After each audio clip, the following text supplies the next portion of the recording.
check 1 2, mic check 1 2. What up? What up? It's the AGM podcast, and we back at you once again. Episode 9, as my brother just pointed out to me right now. Got my wonderful co-host in the building.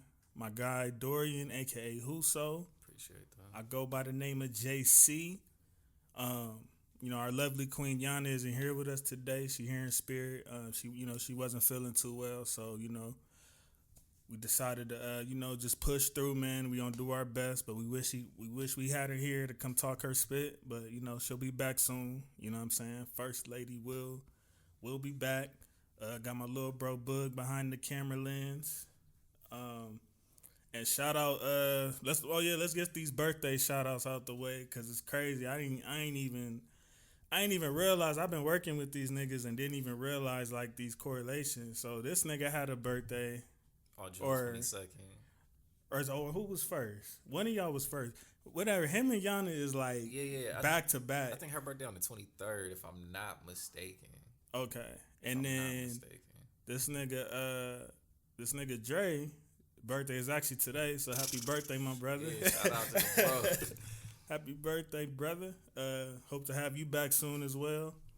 So yeah, man, let's get into it, man. It's been a lot that's happened, man, of why it's taking so long and why we had such a long break. And I'll get into details, and it's gonna be my first time like publicly going into detail about it. I have been on camera since then, but I haven't fully talked about it. So y'all mind me, my vulnerability, and just allow me to have this space, man, because it was really traumatic. It was tough, and we'll get into it. But first, a few shout outs, man. I'm gonna give a quick shout out to Pop Candles from my big cousin Destiny Melton. I'll have her link so you guys can go check her out, man. But she got like all kind of different crazy scents. I done bought it for my girl. I don't know how many times. She loved it. I'll have it in the description, and we'll have some of it on display so y'all can check them out, man. But she been going hard, man. I think for probably about like 6-7 months as far as I know. So what I'm saying, y'all just go support that, man. Another black business. You know what I'm saying? That's that's what we pushing. Shout out to Destiny Rogers and Kaylin for real on they new track Westlight. You know what I'm saying? It's like it gives you like that old early 2000s or 90s like West Coast feel, Battle Cat type of, type of sound. So make sure y'all go check that out, man. You know what I'm saying? We putting on for the West here, as you can see. So what I'm saying? We want it all across the board. Shout out to my guy Rimble. You know what I'm saying? One of the fastest rising, most incredible West Coast artist that's out right now.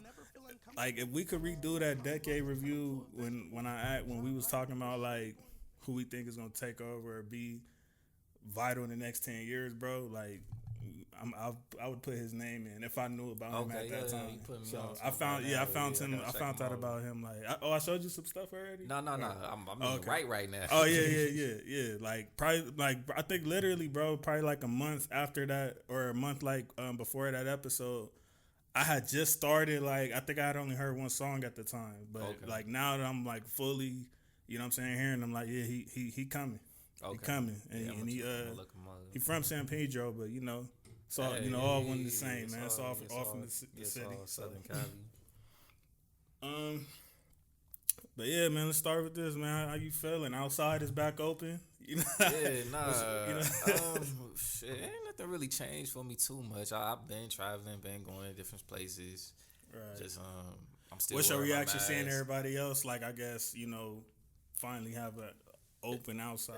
It's a slight adjustment, but it's like, this is how I'm used to it being. Right. You feel me? So it's just like, okay, we going back to what it was before.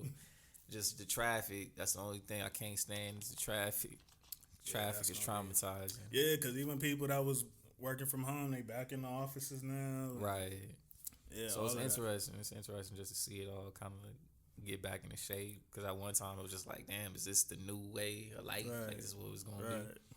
And we finally got Juneteenth officially declared a holiday. Right. I even know that was one of something that we was requesting. You feel me? Like I didn't know that was it was in there. It was definitely in there. I feel like when the George Floyd situation happened, you know, and the reason I have such a profound respect for him, regardless of what people may say or trying to tarnish his name, I just feel like his situation, like when it was put on front because of how obvious and blatant it was, I feel like it made everybody like look themselves in the mirror. You know what I mean? Like everybody across the board, even the big brands and the billionaire, like all of them had to look in the mirror and say, okay, like, where do I stand? You know what I'm saying? Whether they go the right way or they go the wrong way. You know what I'm saying? And I mean that as far as like, am I going to be on the right side of history or wrong side of history? But whatever decision I make, I need to make it right now. And I feel like that's the first time in my lifetime that I seen the whole entire world have to do that. Not just the country, the world had to do that. And it was a lot, it was a lot that was addressed because of that. You know what I'm saying? It wasn't just about, it was about police brutality, but we know that there's many other deeper things. We have 100 things down our list that we need addressed. Right. And now is the time where it's like, okay, well, since we're on this topic, let's also talk about this. Let's also talk about this. And I feel like Juneteenth was on that list. So it was people out there advocating for it because, again, everything was on the table. So that's why, like, you know, I've seen a lot of black people, you know, criticize, you know, the move or, like, you know, say, like, oh, they're just trying to throw us a bone or whatever. But I would rather it be acknowledged than not be acknowledged. And I'm like, it's a start or something. It's like, we got to take baby steps one at a time. And I just feel like that's one of the steps. Like, I mean, what you think? Yeah, I mean, it's just cool. Like, I'm not mad. I'm not mad at it by any means. Right. I just hope that it's not like, and I don't think it's gonna be just based off of the responses I'm hearing. But I don't want it to be like, all right, we got Juneteenth, so we good. Like, that's what we want.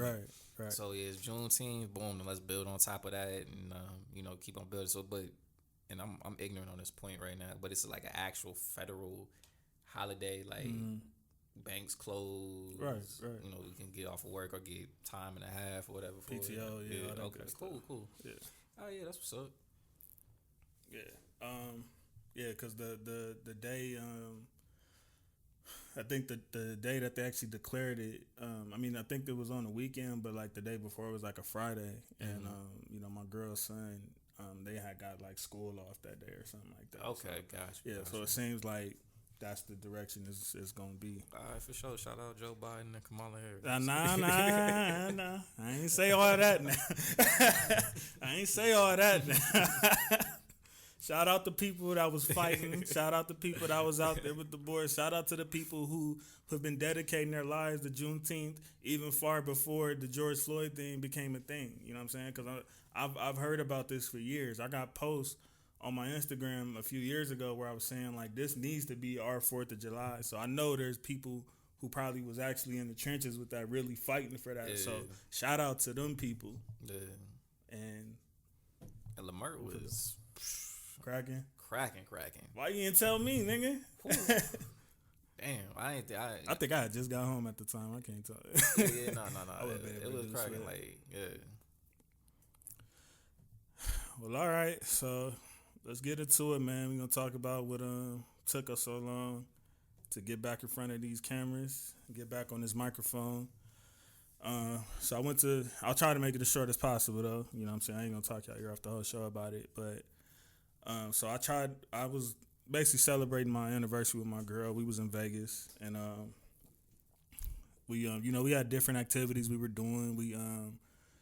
You know, we did indoor skydiving, we did escape rooms, of course we gambled, all that good stuff, and one of them was also jet skis. So, I don't know why I'm so like tired right now. So yeah, one of the activities was jet skis. So we decided to go a little further out to this lake called Lake Havasu. You know, it's not in Vegas, but it was in arm's reach to where we can go, we can come back to Vegas and, you know, and still be good. So we went to our launch area, whatever. We doing the jet ski thing and all of that. And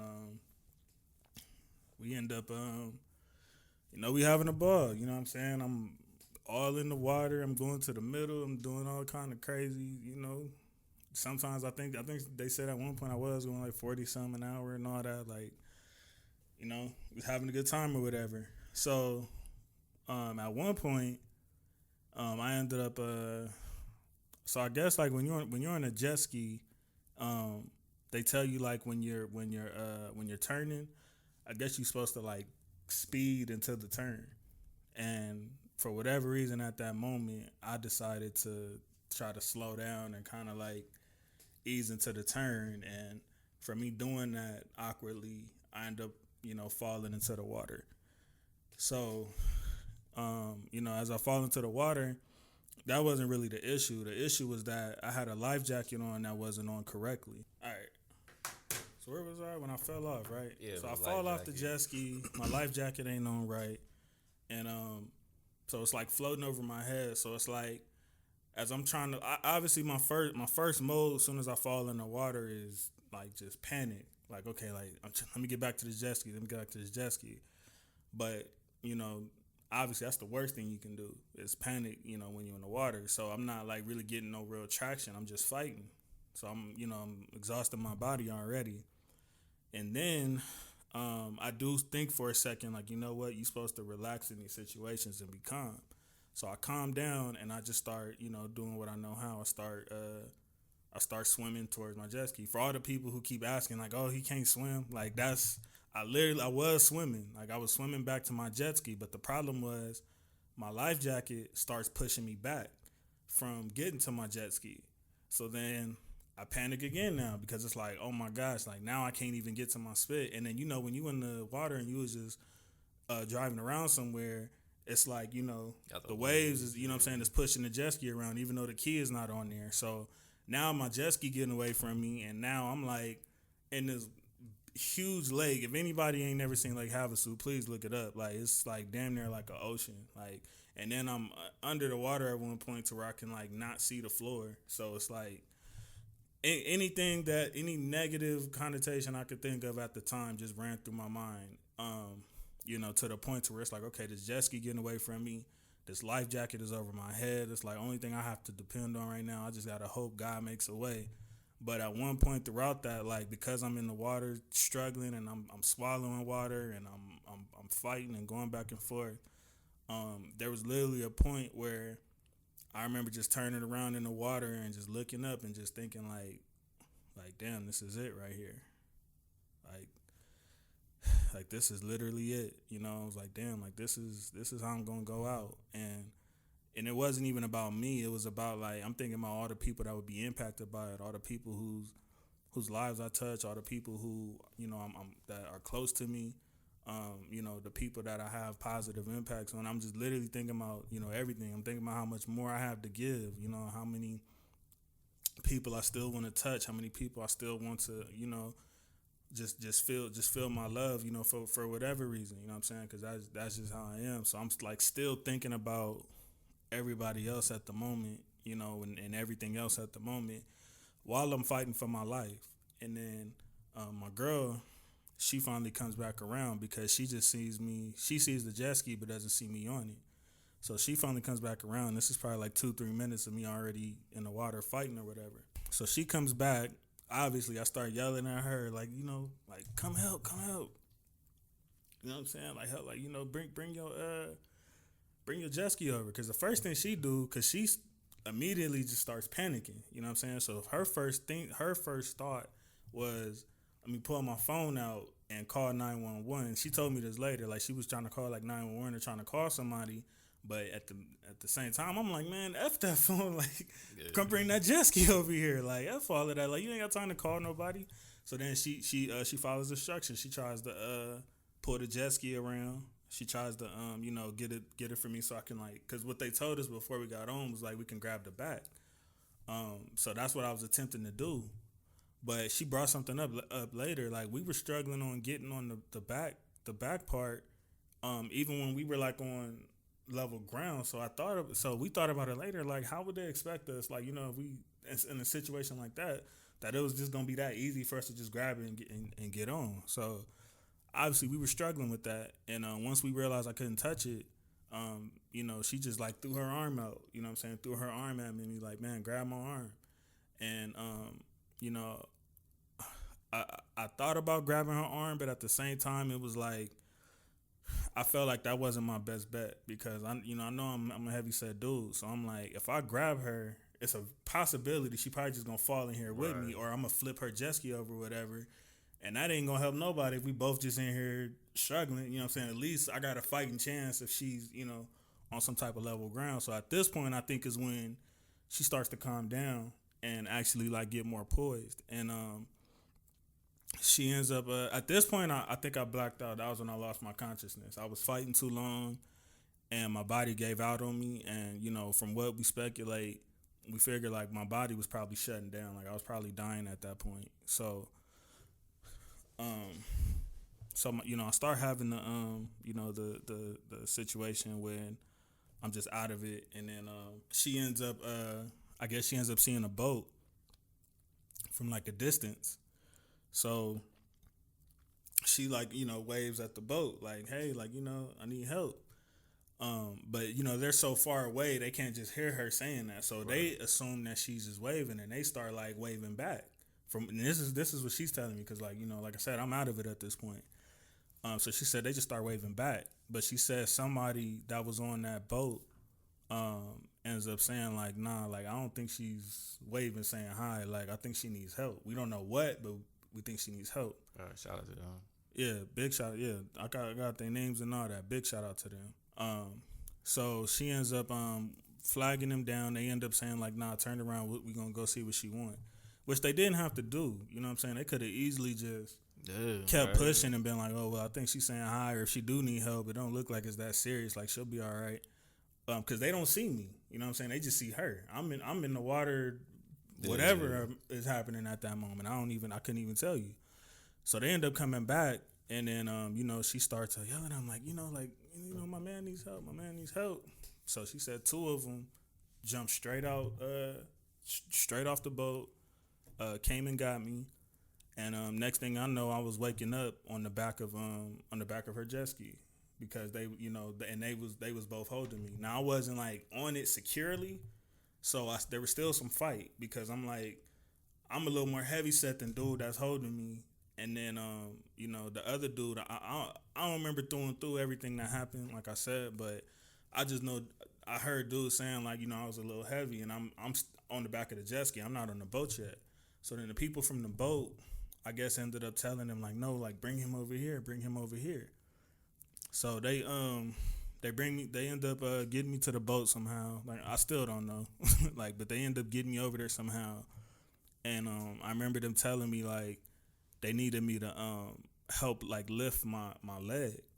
But man, when I tell you I didn't have a single ounce of energy in me from everything, from me just exhausting myself the way I did, and me out there fighting the way I did, like I literally didn't have it. But somehow, some way, I found the strength in me for me to barely lift my leg the way I did, and that was all they asked of me. They said, if you can just get that one little step, man, we'll take it from there. We'll make sure we get you on there, and that was exactly what they did. So that was how I got out of the water. But then you got this aspect of it. I was in a lot of pain. You know what I'm saying? My stomach was in a lot of pain, probably from all the water I swallowed, whatever. All my levels being down. My kidneys was shutting down, just everything. My mouth was completely dehydrated. I didn't have like no mucus or anything running through it. So, I'm still kind of scared at the moment, because I'm like, I still feel like I'm dying, because I don't, you know what I'm saying? I don't know what's going on. But at the same time, my faith is kicking in as well. Like, what, I was just in this water, and I just turned around and said that this was it. So the fact that I'm even on this boat, I think is like, it's just a matter of time that whatever is going to need to take place is just going to take place and fall into place wherever it needs to fall. So I have those things in my mind, but obviously I'm yelling for help, or I'm yelling for water, but whatever. I don't know what I'm asking for. I'm just out of it. I'm delirious. So, I end up hearing a cop next to me. Okay, let's make sure he's good. I ended up hearing like a cop that was with me at the time, just trying to like, I guess stay with me or, just make sure I was good and guess until the helicopter came to airlift me. So the helicopter ends up coming and taking me away. I didn't really enjoy it because I didn't realize it. So, it was just like, I was just on the helicopter, but I was still complaining about the same things I was complaining about because I was out of it. You know what I'm saying? My body just felt like just terrible in every way possible. So, yeah, so I get to the ER and immediately I threw up, which was probably like the best thing that happened at the moment because a lot of the water or whatever stuff I swallowed or whatever, like it was, that was like the beginning of the healing process to get it out of me and try to get my levels somewhat normal again. So, so that happens, but like in the midst of that, in the midst of me throwing up, they had just put an IV in my arm, and the IV that was in my arm, because I turned and threw it, and I was throwing up so crazy the way I was, it ends up like coming out, and then I'm like leaking blood all over my arm, and then in the ER, when they pulling me in, like it looked like my vision was like one of them like ER shows or movies or something when somebody's like about to go, and it's like 10, 15 nurses and doctors running back and forth and all of that. Like that was what my view was. So, you know what I'm saying? I'm just like, I'm still kind of out of it, but I know like there's some type of fighting chance. You know what I mean? Now that I'm there. So, they end up doing whatever work they do, and shout out to the Lake Havasu Medical Regional because they work night and day, to keep me alive to where I'm standing before you today. Nonstop every night they was checking on me. Like that first night I ain't even get no sleep. They was in my room like probably every 20, 30 minutes giving me some kind of shot or something. And, this is when I was in ICU, for like 3 or 4 days. So there was that aspect. And then there was the dialysis part. They were saying that because they had to put like a cap in me, and they were saying that I was urinating crystals at the time. So because of the crystals that were coming out, and they said they were coming out solid, they were saying they possibly might need to do dialysis to flush them out, but they didn't know where it was coming from. Like the kidney doctor that I had, he told me that he's never in his career seen all of those shapes at once. And anybody that knows me knows I'm probably the most sober person anybody has ever met. I don't drink, I don't smoke, like nothing. So it was like he didn't understand how laughable it was, but he's looking at it like it's Memorial Weekend, you young, you out here in the lake, like you probably was doing something. Yeah. But in the same token, they also said that if I was intoxicated or if I was doing something like that, I wouldn't have made it at all. You know what I mean? They were saying that me being sober and my strength and how young I was probably another thing that saved my life, So I just wanted to share my testimony, man, because it was so many instances where this situation could have turned out a lot differently. You know what I mean? For one, the people on the boat that saved my life, and I'm gonna shout them out right now, because they not only did they save me that day, but they also kept following up with my girl to check on me and make sure I was good. Even to this day, she still like, lightweight talks to them just because they want to check on me and, to see how I'm doing. So, and please forgive me, y'all, if I don't pronounce y'all names right. I'm really going to try my best, my very, very best. But I just want to tell y'all, man, I really appreciate y'all. I can't thank y'all enough, for what y'all did, man. Y'all changed a lot of my views as a person. I came out of that not having a lot of the same interpretations that I've had of certain people, or it just made me take a step back, man, and I still feel the same way I feel, as far as a lot of the things that you guys have heard me preach on the show. But I feel like they've kind of altered them a bit, you know what I'm saying? Because they really went out of their way to save my life. And not only that, they also like to follow up with me the way that they have. So here's the names of the people that was all on the boat. Jeff Monge,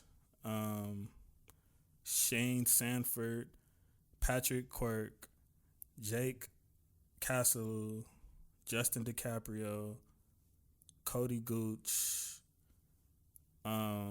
Sydney Sanford, Michelle Sanford, Natalie Monge, Sherry Monge, Marissa Monge, Olivia Kosia, and Nicole Gooch. And like I said, if I said any of your guys' last names wrong, I really, really apologize. I'm just doing my best. But I thank y'all from the bottom of my heart, man, for what y'all did for me that day. And I'm sure this was life altering for you guys as well. It's something that you guys will never forget. I for sure will never forget it. And I hope, one day I have the chance to thank y'all like personally or something or face to face. But I definitely wanted to show y'all the love here. But yeah, other than that, man, it was just so many moments that could have turned this differently. If that boat assumes that she's waving and really just turned around, you know what I'm saying? Yeah, shout out to your girl too. Yeah, man. Huge shout out to you, Jasmine. I know you probably a little shy about me mentioning you on here, but huge shout out to to my wifey. It's actually her birthday on Tuesday as well, so she got a special birthday plan. Right. You know what I mean? I feel like I'm low key not even allowed to talk back the rest of the year. Man. But yeah, man, her even being able to be as poised as she was, you know what I mean, and cause I was on like I guess the local news and the local articles and stuff, and they didn't mention her, but man, like I in a way I feel like she single-handedly saved my life that day, because she could have easily just, who would have known? She could have just sat there and watched and just gone, hey, it is what it is, ain't nothing I can do. But the fact that she had that sense of urgency to save my life the way she did, and just sitting, sleeping in the hospital lobby, you know what I'm saying, because she couldn't sleep in ICU with me, like all of that, man. Like I feel like she single-handedly, saved my life that day, you know what I'm saying, because if it wasn't for her, nobody else would even got the chance to save my life the way they did. But it all started with her turning around, finding me, and being poised in the moment to do what she did. So I'm forever indebted to her. You know what I'm saying? I love her to death. And no matter what happens with us going forth, man, like I'm gonna always have that love for her, for what she did. So thank you, baby. My little vulnerable moment. So we had that, my girl being on her toes, the 10 people I named being on their toes. If they told me that if I would have went in the ambulance and I didn't go in the helicopter, I was gone. They said that if I wasn't 28, they said if I was if I was like mid 30s or 40 years old, I probably wouldn't have made it. They said if I wasn't as sober as I am, if I did smoke or drink or whatever, I probably wouldn't have made it. Damn. One of the doctors told my girl straight up, like, man, it's like flat out a miracle, the fact that he that he made it. We don't know how he made it, because when I came to the ER, they said my blood pressure was 60/40. So they watched the miracle as well. They watched God go to work with me. So you had that. And then, when I was in ICU, one of the nurses came up to me and told me that that they, like, when they were working on me that day, they were literally 2 seconds away from going to get the ventilator. So it was just so many instances. What if my girl does end up getting me out the water, but we try to ignore it and just go about our day, and then something happens later because my levels were still low. You know what I mean? So it was just so many different instances and quote unquote coincidences to where I know like it was God. You know what I mean? And I know everybody has their belief system, but it was even some of the nurses and doctors in there who were like, we some of them were flat out saying that they didn't believe or whatever, but at the same time they were like, man, like I feel like I'm watching something come about, like a higher power, or everything happens for a reason, or like something they just couldn't pinpoint, you know what I mean? But I just feel like the whole thing was us just watching God go to work, even down to the them saying that I was gonna have to get dialysis, and it was like a 2 or 3 day conversation, you know what I mean? Like to the point where my whole family was calling up to the hospital like nonstop trying to figure out, hey, what's going on? You know, does he need dialysis or does he da-da-da-da-da? You know, and they were just saying like, well, we don't know. And then they got to a point where they were straight up like, well, yeah, we're going to do dialysis today. That was what they told my sister and my girl. They straight up told them like, yeah, we're going to need to do dialysis like today type spit because his kidneys are just deteriorating and it's not getting any better. And he's still not, his body isn't fleshing out those crystals that we saw. So they said that for the next 30 minutes, they was just crying and they was just praying. You know what I'm saying? That you know, that I don't need the dialysis or that I'm even, you know, okay after the dialysis. Cause you know what I'm saying? And real quick, cause I don't know exactly what dialysis entails exactly, but do you? Yeah. So, I mean, I don't either, but I know you typically somebody that's on dialysis is like, it's like they're getting out like cancer cells or like somebody with like lupus or somebody who's just a lot older and has a lot of stuff that they need fleshed out their body like a high type diabetes or something like that. So that's not typically somebody that a 28-year-old would be getting in his body. It's like once you get it in your body, it affects so many things. It might affect you having kids. It might, you know, and then me being as young as I am, ain't no telling what other things it could lead to because it's supposed to help that, but it might hurt some other things. Ways, so you know, that's why my family, you know, my Uncle Pookie and, you know, my pops and moms and, you know, everybody, you know, and oh, that's another thing. Shout out to every single solitary soul, including my brother right here and my little brother right here. That was praying for me. You know what I'm saying? That was pulling for me. I know everybody didn't know right away, but most people, when they did find out, that was the first thing that they told me, you know, that they did, man. Like they just started praying. So shout out to everybody who was doing that as well. But yeah, as far as the dialysis thing, you know, my sister said, you know, my sister and my girl, you know, they was together that night or that morning, and they said that they was just crying and they was praying that, you know, like that I don't need to get dialysis. So and they said 30 minutes later, that same kidney doctor calls them back and said, hey, his urine is starting to flush out the crystals, so we're not going to need to do dialysis because his kidneys are improving now. Gotcha. So it was just a long journey, man. I was in there for probably like, you know, like close to 2 weeks. And I'm still, you know, even right now, I'm not 100%. But, you know, I'm just blessed to even get to the point that I got to. You know what I mean? Once, like I said, once I got on that boat, I didn't know how it was going to turn out, but, you know, everything is, you know, falling into place, and I'm praying that it continues. You know what I mean? I just went to the doctor the other day, and they told me I'm still at stage 3 kidney disease. So again, there's still a lot of work to be done, but you know, I'm still here. I'm still talking to y'all. We still having a good time. You know what I'm saying? And you know, I just gotta take it easy. But I just wanted to share my testimony to y'all, man. Because I can't go through a situation like that and, you know, just not project to y'all, you know, how good God was to me, you know what I'm saying, to allow me to see another day and continue to make history, you know what I'm saying, for whatever reason, he wasn't through with me yet. So, you know, I just felt like it just lit another fire under me. I feel like this is my second win, and I got a lot of other projects that I'll be working on coming soon because, you know, I just can't let this second chance go to waste. And, you know, that's exactly what I do going forward. For a lot of the things I thought I was mad about, you know what I'm saying, maybe I wasn't as mad as I thought I was, you know what I'm saying. I got a few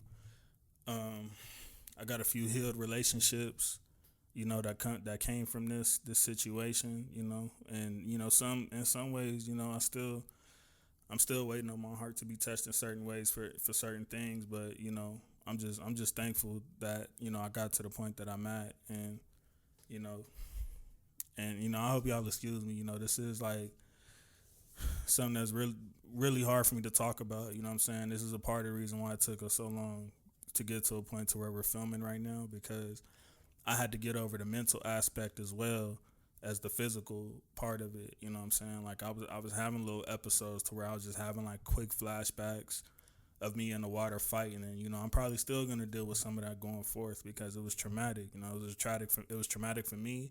It was traumatic for my girl, and I'm sure it was maybe to a sense traumatic to the people that were on that boat, you know, that saved me that day. So, you know, again, thank you to all of them. Thank y'all for rocking with me. You know what I'm saying? And let's just take this as far as we can go, man. And I pray that my testimony, touches y'all enough, to where y'all see like, man, God really does do miracles, man. Because I'm a walking, breathing, testimony of it. So, that being said, man, any you got any words, D? I'm just, as like everybody else, I'm thankful that you're here, and I truly believe that you're here for a reason, just based off of going through all that. Right. Without question, you are, because it's like, there's so many people that, wouldn't have made it through a situation like that. People probably didn't survive lesser things than that. Right. So, it's established, you feel me, you a fighter, you got the heart of a fighter, and, you here for a big reason, for sure. Right. And I just want to tell you on camera, bro, I love you, man. I thank you for, walking this journey with me the way you have. We've had a really, close relationship even prior to us meeting, you know what I mean? And we always knew like we would do something where we'd be locked into some kind of way. We just didn't know how. And it just happened to end up being this, falling into place the way it did, man. So, I just really appreciate you, you know what I'm saying, the way you reached out and the concern that you showed, regarding this, man, because it really meant the world to me. Yeah, likewise, bro. Straight up. All right, man, so let's get into talking our spit. I know it's hard to kind of shake that off, but, we're going to try our best. You know what I mean? Let's start with our girl, Sha'Carri Richardson, who was banned from the Tokyo Olympics due to smoking some marijuana. Yeah, smoke crazy. Weed every day. Right. So I don't even know where to start with this. It's like I do get the rules is rules thing, but she also lost her mom like literally a week before she even did that relay that we all, well, at least for me, I know that's when I started seeing a lot of attention on her, and when I started seeing a lot of people get on her. So, like I mean, I didn't really form no real opinion about it until I seen like everybody else was saying what they were saying about it. I mean, I know I could speak from experience. I personally know certain NBA players and certain NFL players that smoke weed for sure. Like it's like a regular thing. So it's like, to me, I feel like somebody was effing with her to even like say like, oh, let's test her for marijuana. You know what I mean? Because it's like it's a lot of athletes that do. You know what I'm saying? It's a lot of executives that do. It's a lot of, you know what I'm saying? Pretty much everybody do. You know what I'm saying? I be getting looked at crazy when I tell people I never smoked weed. So, you know what I'm saying? And marijuana doesn't, there's people that take it for healing. There's people that take it for glaucoma, cancer, and all kind of other stuff. So, I do feel like it's a dumb rule. I feel like it's a stupid rule. But I also feel like somebody was particularly effing with her because maybe they had a tip, or maybe, I don't know. I can't speak to it, but it's just too, I don't know. It's just too fishy for me. I don't put nothing past none of them. You feel me? All of a sudden, this young black queen starting to get some notoriety, and then all of a sudden, this pops up, and she's taking full responsibility for it. Right. But I mean, that's tough, man. Like I ain't lost none of my parents yet. So I can't speak to what her pain was or how her coping with that. And if anything, I seen people saying like she should get an extra award for being able to like dust all of them like that, and she was smoking weed because it's supposed to slow you down, not enhance anything. Weed has, or at worst, like it don't do anything. Yeah, don't make you, for sure don't make you faster. That's for sure. But like pretty much like you said, I think it's a stupid rule. And especially when you consider the fact that weed doesn't enhance your abilities in that regard. Right. It's an antiquated rule. I believe it was instated when weed was still considered like a big illegal drug, which it should have never been in the first place. Right. So that's the dumb part. Because I mean, there's racism tied into that law and rule anyway, right, for sports, and when it was illegal. Right. You know what I mean? It was tied into that. Just like how they say with coke and dope. You know what I mean? Like how certain you can get more time for the one that white powder, people were more known for using than, you know what I'm saying, than the one that black people were using to sell. Yeah. So, but yeah, go ahead. I mean, it's just like it's a constant reminder, just as black people, that we gotta really, if you want to succeed in, I guess, the white sphere, you gotta have all your I's dotted and your T's crossed, because any chink in your armor, they're gonna come for you, right? Like ferociously, especially like somebody like her. She when I see her, I see an unapologetically black person. Man, for real though. You feel me? She's not timid. She's not you feel me? She speaks how she feels. You can see that she has like a certain energy about it, that like, you know, she knows what she's doing. She's taking charge. She knows how good she is, and she's not like afraid to admit that. And while we on the topic, man, protects Simone Biles at all costs, man. Yeah, factual. I know she been through a lot too. So it's like, she just had the goat slip. Yeah, I mean, and they be getting on Simone Biles too. Like if you think about it, like there's certain flips and things that she do that they don't even give her credit for, because it's like, oh, it's too dangerous, and it's like, no, it make no damn sense. Ain't that the point? Yeah, it's like, what part of this is safe? Right. But yeah, for the whole Sha'Carri thing, yeah, I just wanted to be Sha'Carri. Excuse me, Sha'Carri. You know, as black people, we should definitely put our arms around her. She a young black girl. Yeah, that's what I don't get. All the black people that's like, oh, rules is rules, and some of them calling her an idiot, and some of them saying like, oh, like she want to be ratchet and smoke weed and tying it. Like, these is black people I see making these comments, bro. Like, that's like I got in a real heated debate with like friends of mine yesterday, because I'm like, hold on, y'all got her all the way effed up, and I don't care how close we are. I don't tolerate disrespect for black women under any circumstances. You know what I'm saying? And it's like one of those things where it's like, if your little brother F up like out there on the streets and do some bullshit that gets y'all both in some spit, you still gonna have his back at that moment. And then when y'all get home, then you'll tell him like, hey, bro, you gotta move a little different. You getting us and da-da-da-da-da-da-da. Then that's when you have that pep talk. Even if you do want to call them out a name or whatever, like, yeah, you effing up, da-da-da-da-da. But when you out there, you protect them at all costs. And that's what I feel like we should be doing. We shouldn't be using this to attack her right now. It's enough people that's trying to do that anyway. You know what I mean? Yeah, I mean, we definitely should put our arms around it, especially not just for her specifically, just for all black people, period, just in that type of situation, but specifically for her. She just lost her mother. Right. You feel me? I know she probably feels sick than a motherfucker right now. Just right. The fact that she more than likely is losing this opportunity. It's gonna take another 4 years. Yeah, not to mention what other type of sponsorship she might not get from this whole situation. Well, Nike did back her. Shout out to Nike. Okay, shout out to Nike. They backed her and said that they're gonna stand behind her. They also the same ones that gave Kaepernick the commercial. I just wanted to throw that out. At the end of the day, it's just weed. It's just weed. It ain't, what was you saying? If it's not crack, it's not crack. Let her run track. Come on now, it's just weed.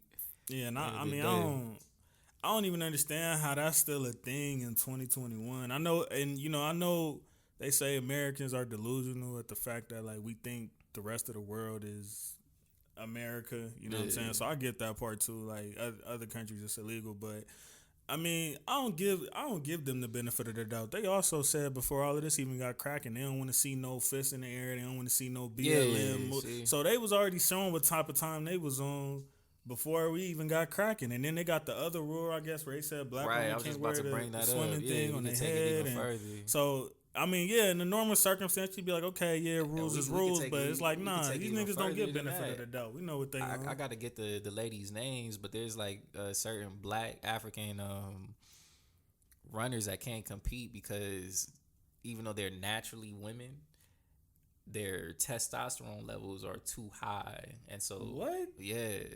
They're naturally women, biological women. They wasn't like man turned women.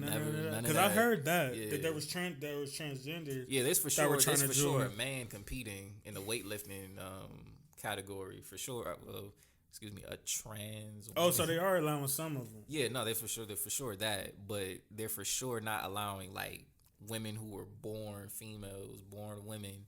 They're not allowing them to compete because their natural testosterone. Oh yeah, so the Olympics they just on some bullshit in general, bro. Especially with that cap thing. And this is what black people rallying around, and you know what I'm saying, using their platforms to attack this young black queen. For sure. But I was glad to see a lot of celebrities like bring attention to it, because like I said, I didn't really think nothing of it. I was just like, damn, that's effed up. I think somebody effing with her, but I didn't think like.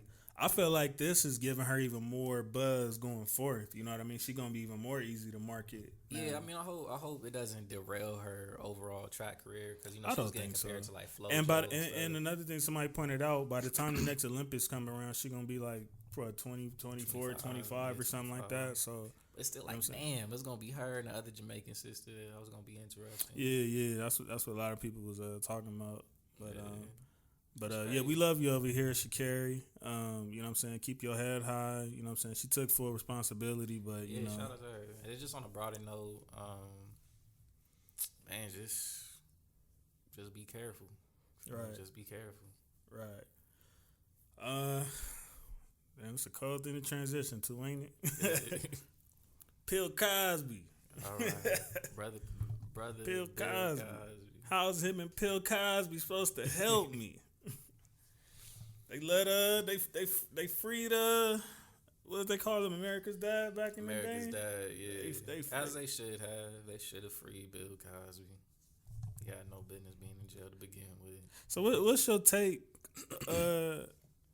What's your take on not him getting out, but what's your take on his situation in general? Do you feel like it was one of the employees where like they put all these women against him, or do you feel like he was on some bullshit and he just finally got caught up? I mean, I think all those things could be true at the same time. I think, especially as a black entertainer or a black celebrity in America, right? Once again, you got to have your eyes dotted, your T's. You got to be straight edge, not just in front of the camera, but behind the camera, because any type of illegal activity that you participate in, or any type of anything that could be used against you, will be used against you. So I can't say for certain if what he was out here doing, behind cameras, because I wasn't there. And apparently whatever was happening happened how many years ago? Like 30? Grabbed the titty in 66. Oh no, he said 92. But in his case, it would be 66. Yeah, no, it happened. It happened over 30 years ago. So it's kind of like, how would you prove such a thing happened now? And that's you can't. And so the whole situation with Bill Cosby, it was like, oh, he was drugging women. He never. And I feel like we gotta clear that up. He never admitted to drugging women. Right. He never admitted. They keep on saying he admitted to drug. He never admitted to drugging women. He admitted to buying drugs with the intent to have sex. With the intent to have sex with women. So to give it more context, back whenever they was partying or whatever, Quaaludes was a drug of choice. He bought Quaaludes, which I don't know if anybody ever saw The Wolf of Wall Street, but that was like a drug that they would pop pills or whatever, and it would get people high. And so I was kind of like a recreational drug at the time. So it's like, yo, I'm partying with these girls.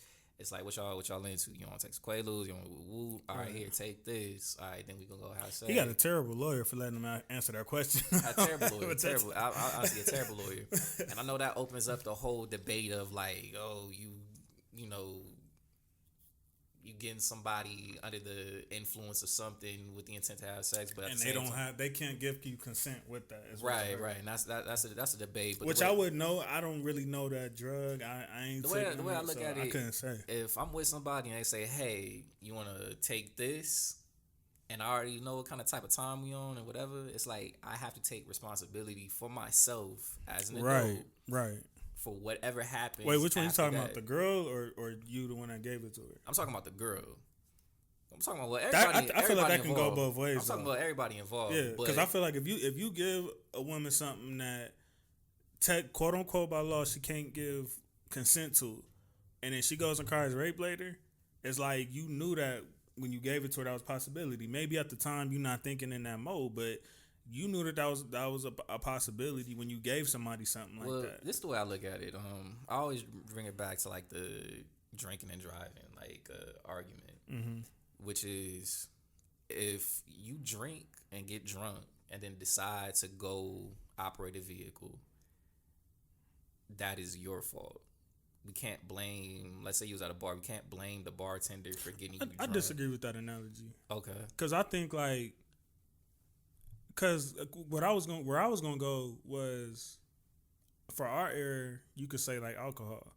You know what I'm saying? How many times we didn't have a night where we finna mess with some broads or something and we like, man, let's go get some drink. You know what I'm saying? Or something like that. Obviously not me, but I'm just, I know the vibe. I know the vibe. I've been partying. And if you give a woman some alcohol and she get like pissy drunk or whatever to where she can't give consent, nigga, that would still be rape. No, that's you know definitely, if you had sex with her. That's definitely rape. But she get like blackout. She get blackout. Even though you're the one that even though she took the alcohol and accepted the alcohol, nigga, if she can't give consent, she can't give consent. And I know me and the self constraint that I got. Well, I don't even I don't even play with. Let's that. Look at it like this, because I feel like it's a touchy situation. Right. So if we're partying and girl get pissy drunk, not even pissy drunk, she just drinks. Okay. Let's say she drinks and y'all have sex. Okay. And in the morning time, she's like, damn, I don't remember that sex. How drunk was she though?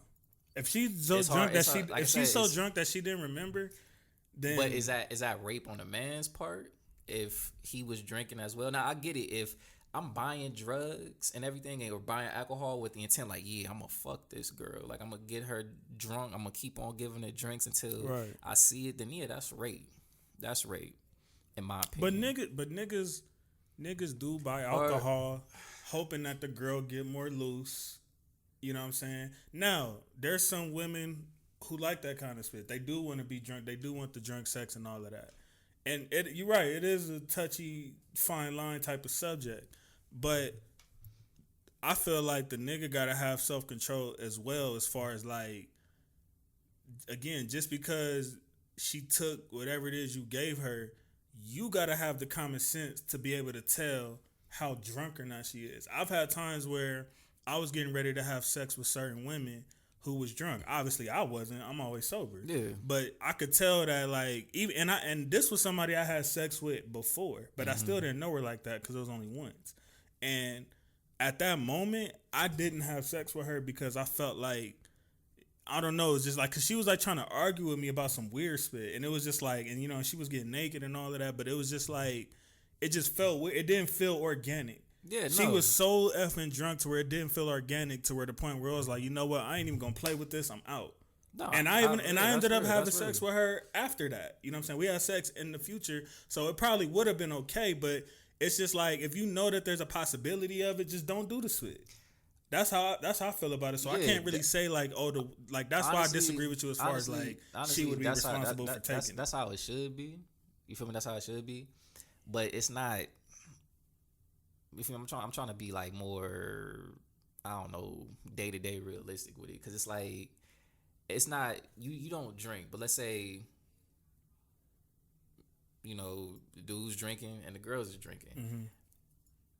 That's the energy. You're saying he could be just as drunk as she is. Yeah, I'm just saying, like, that's the environment that you're in. That's the environment that's in it. Now, it's one thing if she drink, she like pissed on herself, passed out or something like that, then that's like, I feel like we can all clearly say that's a no-go. That's like, you don't, that's rape all across the board. So that end is like, there's no question about it. Even if she kept on taking the drinks, even if she was drinking or like kept on getting the drinks herself to the point that she blacked out and was knocked the fuck out, that's rape. But if it's a thing where it's like, I'm drinking, you're drinking, and mind you, I don't even drink like that, so it's kind of hard for me to say. But it's like, if we're both drinking and it gets to a certain point, because like, not every time that somebody gets like what we call blackout drunk is that they're passed out. Sometimes they could still be operating and talking and acting regular. Right.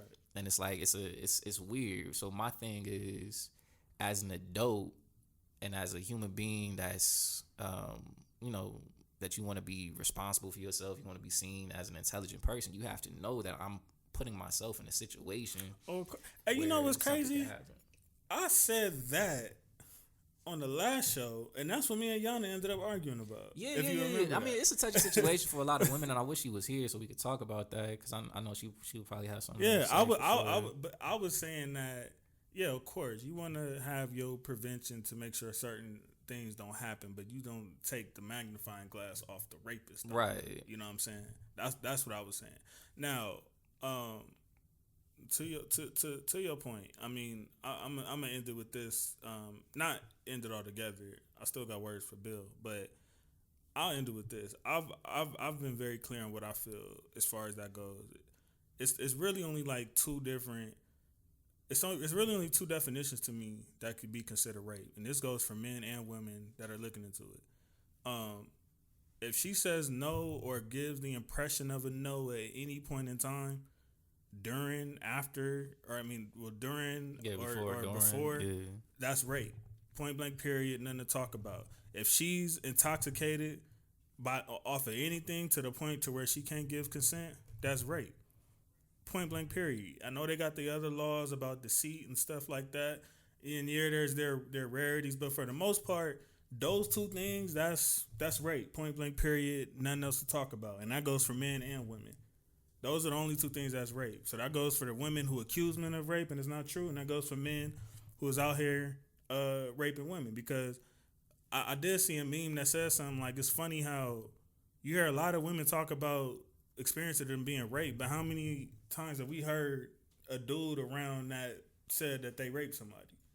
You know what I mean? So in a way, it kind of make us all look bad, because it look like we kind of covering for each other in a way or something like that, when that may not be the case. Niggas might just really be out here on some bullshit and then telling another story or whatever. But those two definitions I gave, that's the only thing I can say is 100% rape in the story. Yeah, I mean, I say, like, if you go in with the intent to, like, specifically get a girl outside of her mind or outside of herself to specifically fuck, that's predatory, and that's rape for sure. And if you know you probably wouldn't have sex with that girl under circumstances, that should tell you something as well. But if you know you probably wouldn't get her under other circumstances, like that should also be the end of it. Specifically for Bill Cosby situation, and I'm saying all this with the mindset of like Bill Cosby situation, just to be clear. You know, Bill Cosby, rich, famous, living that type of lifestyle, got all type of women trying to do all type of stuff with him. Right. And they partying, like, this is what, the 60s, 70s, they partying, that's a drug of choice. So he buying drugs, like dudes with, you know, people would get with ecstasy or something like that. Right. With the intent to have, you know, that type of experience. So that's all I'm saying. Like, him buying drugs with the intent to have sex. I'm not saying that I don't think that he was buying them specifically to get women high to just fuck them, because that's the only way. That's the only route. Oh yeah, for sure. I think that they was all popping pills and, you know, being crazy together, which is some like, you know, he's wrong for doing that shit. Period. Like, just that type of behavior. Period. Right. Is wrong. Period. But I don't think that it's to the level that they're trying to make it seem like, you know, he's like, hey, yo, what's that over there? And they look and he just drops some of your shit. He's like, what's going on, Bill? I don't know. Like, come this way. I think everybody was consenting adults in that situation. Well, I'll say this about Bill.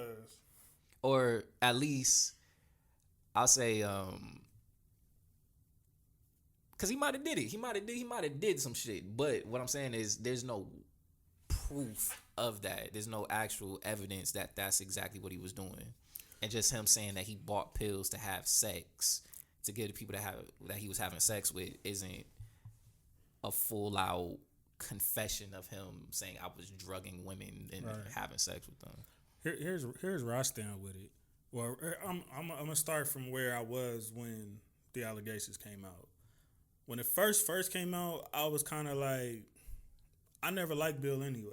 You know what I'm saying? Because of the comments he's made regarding our culture, because of the people that he's tried to diminish or demonize in our culture. the judgmental things he said about black women and about our young daughters and nieces and stuff. Like he's said so many disrespectful, judgmental things towards our culture that I didn't mess with Bill because I felt like you playing for the other team anyway. Now, I'm the type of person where I separate the art from the person. Was he funny? Yes. Did I watch Cosby Show growing up and Fat Albert and all that? Yes. Different World is one of my top 5 shows all time. I got the shirt in my closet right now. So I was able to separate the two. But as far as you as a person, I never messed with him. So when there was a situation that came about where it's like you done potentially piss these same people off and now they didn't turn their back on you and you think I'm supposed to put my integrity on the line for you, you know what I'm saying? That I was kind of on some like, you know what I'm saying? Maybe it's possible you didn't do it. At the time, there wasn't 60 women, but I was like, maybe it's possible he didn't do it. But and that's a crazy. I'm like, F him, like nigga. Now they showing you why you shouldn't do spit like that. Now you see all these black comedians, nigga, they kicking you while you down because look what you did when you was where you was at. Yeah. And they was trying to make, you know what I'm saying? They was trying to break into, instead of embracing them and being like an OG or a big homie to them or embracing them, you kicked them while they was down, or you tried to like rain on their parade, or as a saying I've heard before, you kicked their ball over the fence. Yeah, you know what I mean? So that was how I felt originally. Now, then it was a lot of women at one point. Now we're talking 50 women, 60 women. So I'm like, man, you know what I'm saying? I'm like, I don't think it's possible that somebody is rich and famous would get away with raping 60 women.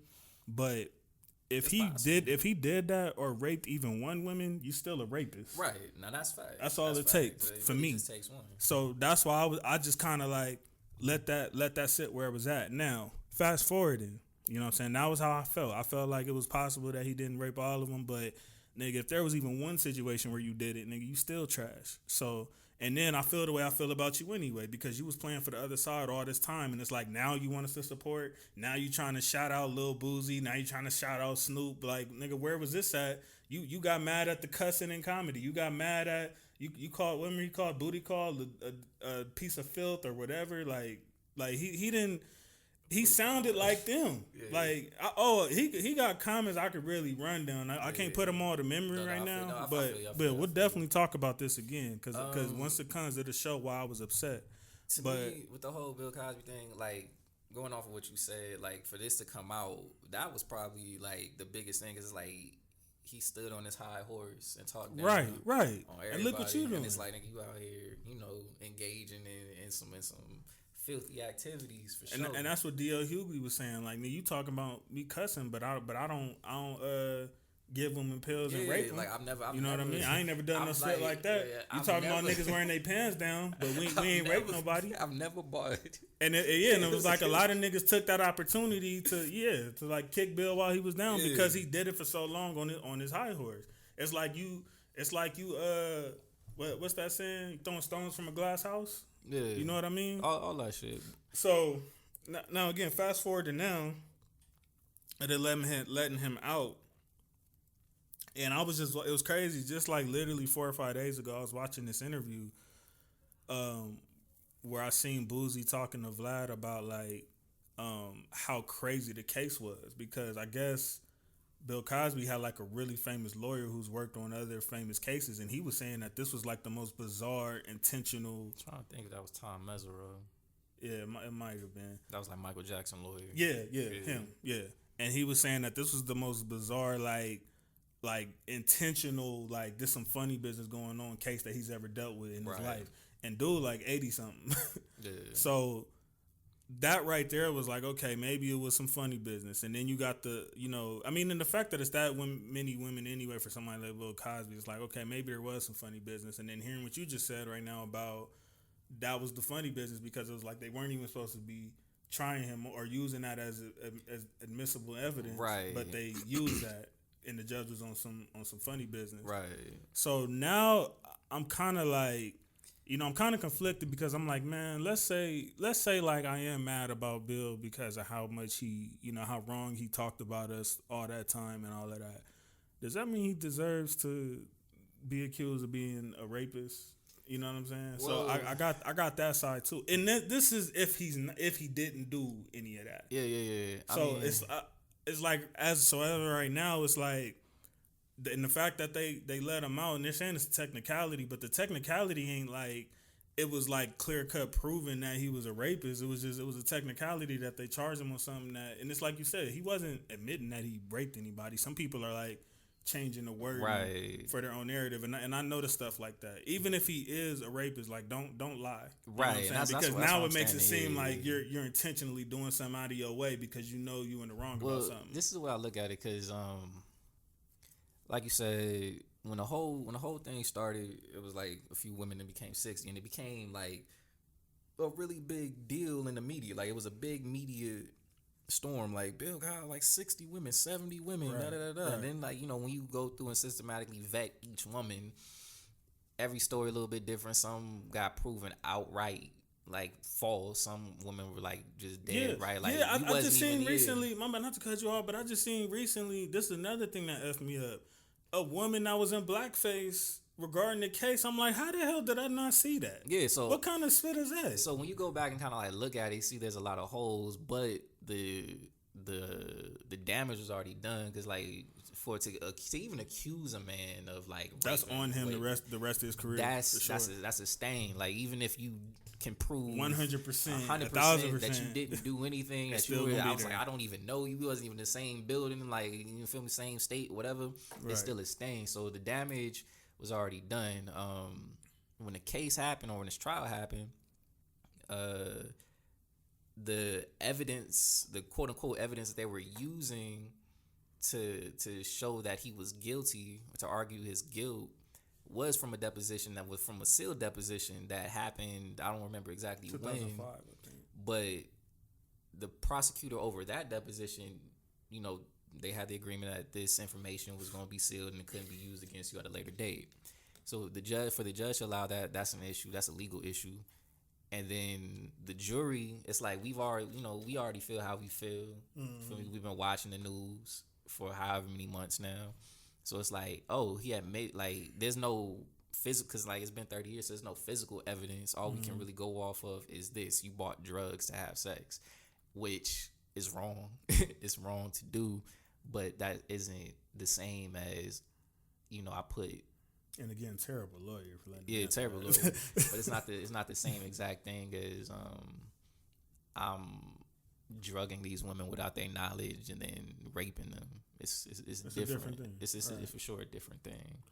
All right. So I mean, it seems like we don't have like a clear cut opinion on it. I mean, I'm more, like I said, I probably softened up a little bit now because of the things I've heard recently regarding that case. Yeah. It's like, it's kind of made me like, okay, like, you know, like I feel like even like let's say like somebody beats somebody damn near to death. They don't do it, but they damn near beat somebody to death. And then somebody starts a rumor that person is a pedophile. Like, even if like you want to trash that person for damn near beating somebody to death, I still don't feel like that's fair for you to put a false accusation or notion on somebody or something that's not true. So if it's not true, I feel like 100% is wrong. Like, if that's not true. But at the same time, it's like, you know, we kind of just go with whatever our opinion is. I don't really want to go too much into it because I'm sure we will at another time. But like with Michael Jackson, I have my opinion of what I think about him. Other people got their opinions of what they think about him. You know what I'm saying? And we just go off of that. None of us do any of us truly know. And I'll just put Bill in the same category. I still don't rock with you because of what you've done, and I'm pretty sure you got served a few slices of humble pie throughout all of this. You understand that, you know, it don't matter who you are, how much money you got, how powerful you are, you still a nigga, no matter what. Dark nigga, rich nigga, Bill nigga, Bill nigga. Yeah, right. Still nigga. He definitely got I ain't that black, nigga I'm tree, OJ. You know what I mean? He got that nigga tree. So. Yeah, we'll put a button on that one. Okay. Black Lives Matter. Leader steps down. Do you know how to pronounce her last name? Patrisse Cullors? Yeah, I think that's how you say it. Okay. She had to step down because there was I don't even know if I can say accusations. Like, they said that she was taking money that was being donated and funded to BLM during the whole George Floyd and Breonna Taylor dynamic and everything, and that she was using that money to fund her own housing projects, like. Yeah, she bought a house with it. Her own endeavors, yeah. Oh, it was just one house, or like I heard it was like a whole. I'm not sure. I know for sure at least one. Well, let me be clear. That's what's being said. I don't know where her money come from. I have no idea. Well, yeah, they're accusing her of the money that she was getting for Black Lives Matter, that she was using that to fund like certain neighborhoods, and it wasn't like neighborhoods to help the community. It was like suburbia type neighborhoods that she was dealing with. Yeah. And due to all the backlash from it, she ended up stepping down from the Black Lives Matter organization. Yeah. You've been asking me about this since it basically went down, and we finally put it on the table. So I'm gonna let you set it off. Where do you stand on that situation? I mean, I've already like turned my back on the whole Black Lives Matter organization like for a couple of years now, just because I don't really view them as entire ally or a very sincere ally to Black people. Why is that? Elaborate. I think they have their own personal agenda. I think Black Lives Matter did a really good job of tying like the LGBTQ movement with so you feel Black like you've been hijacked to a degree. They've done a very good job attempting to do that, and you know I think that's so more so their agenda than actually like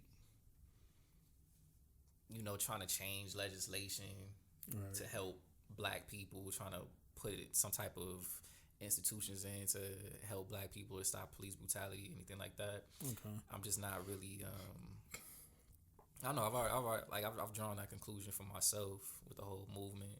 So I've been off of it, and then when I listen to other like people in the different cities where these different police brutality acts have happened, and they speak on Black Lives Matter, it's like they come, they make noise, and then they take the money, and then they leave, and then after that, that's it.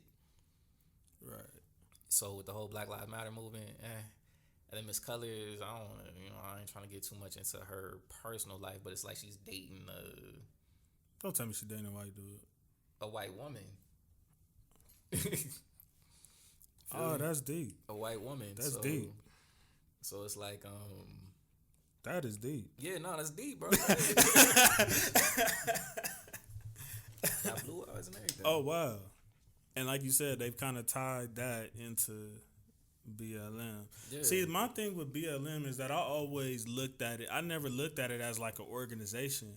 When I first heard Black Lives Matter, of course, it was due to Trayvon's situation, which is the situation that I can say turned my life around as far as my consciousness. Mm-hmm. So I looked at it as a statement. Even when I used to argue with people, I used to say like, no, it's not like because people used to try to like pin that to any riot or any, you know what I'm saying, or anytime something bad happened to a cop, oh, that's Black Lives Matter. I'm like, dude, that's a statement. That's not even like a movement or organization.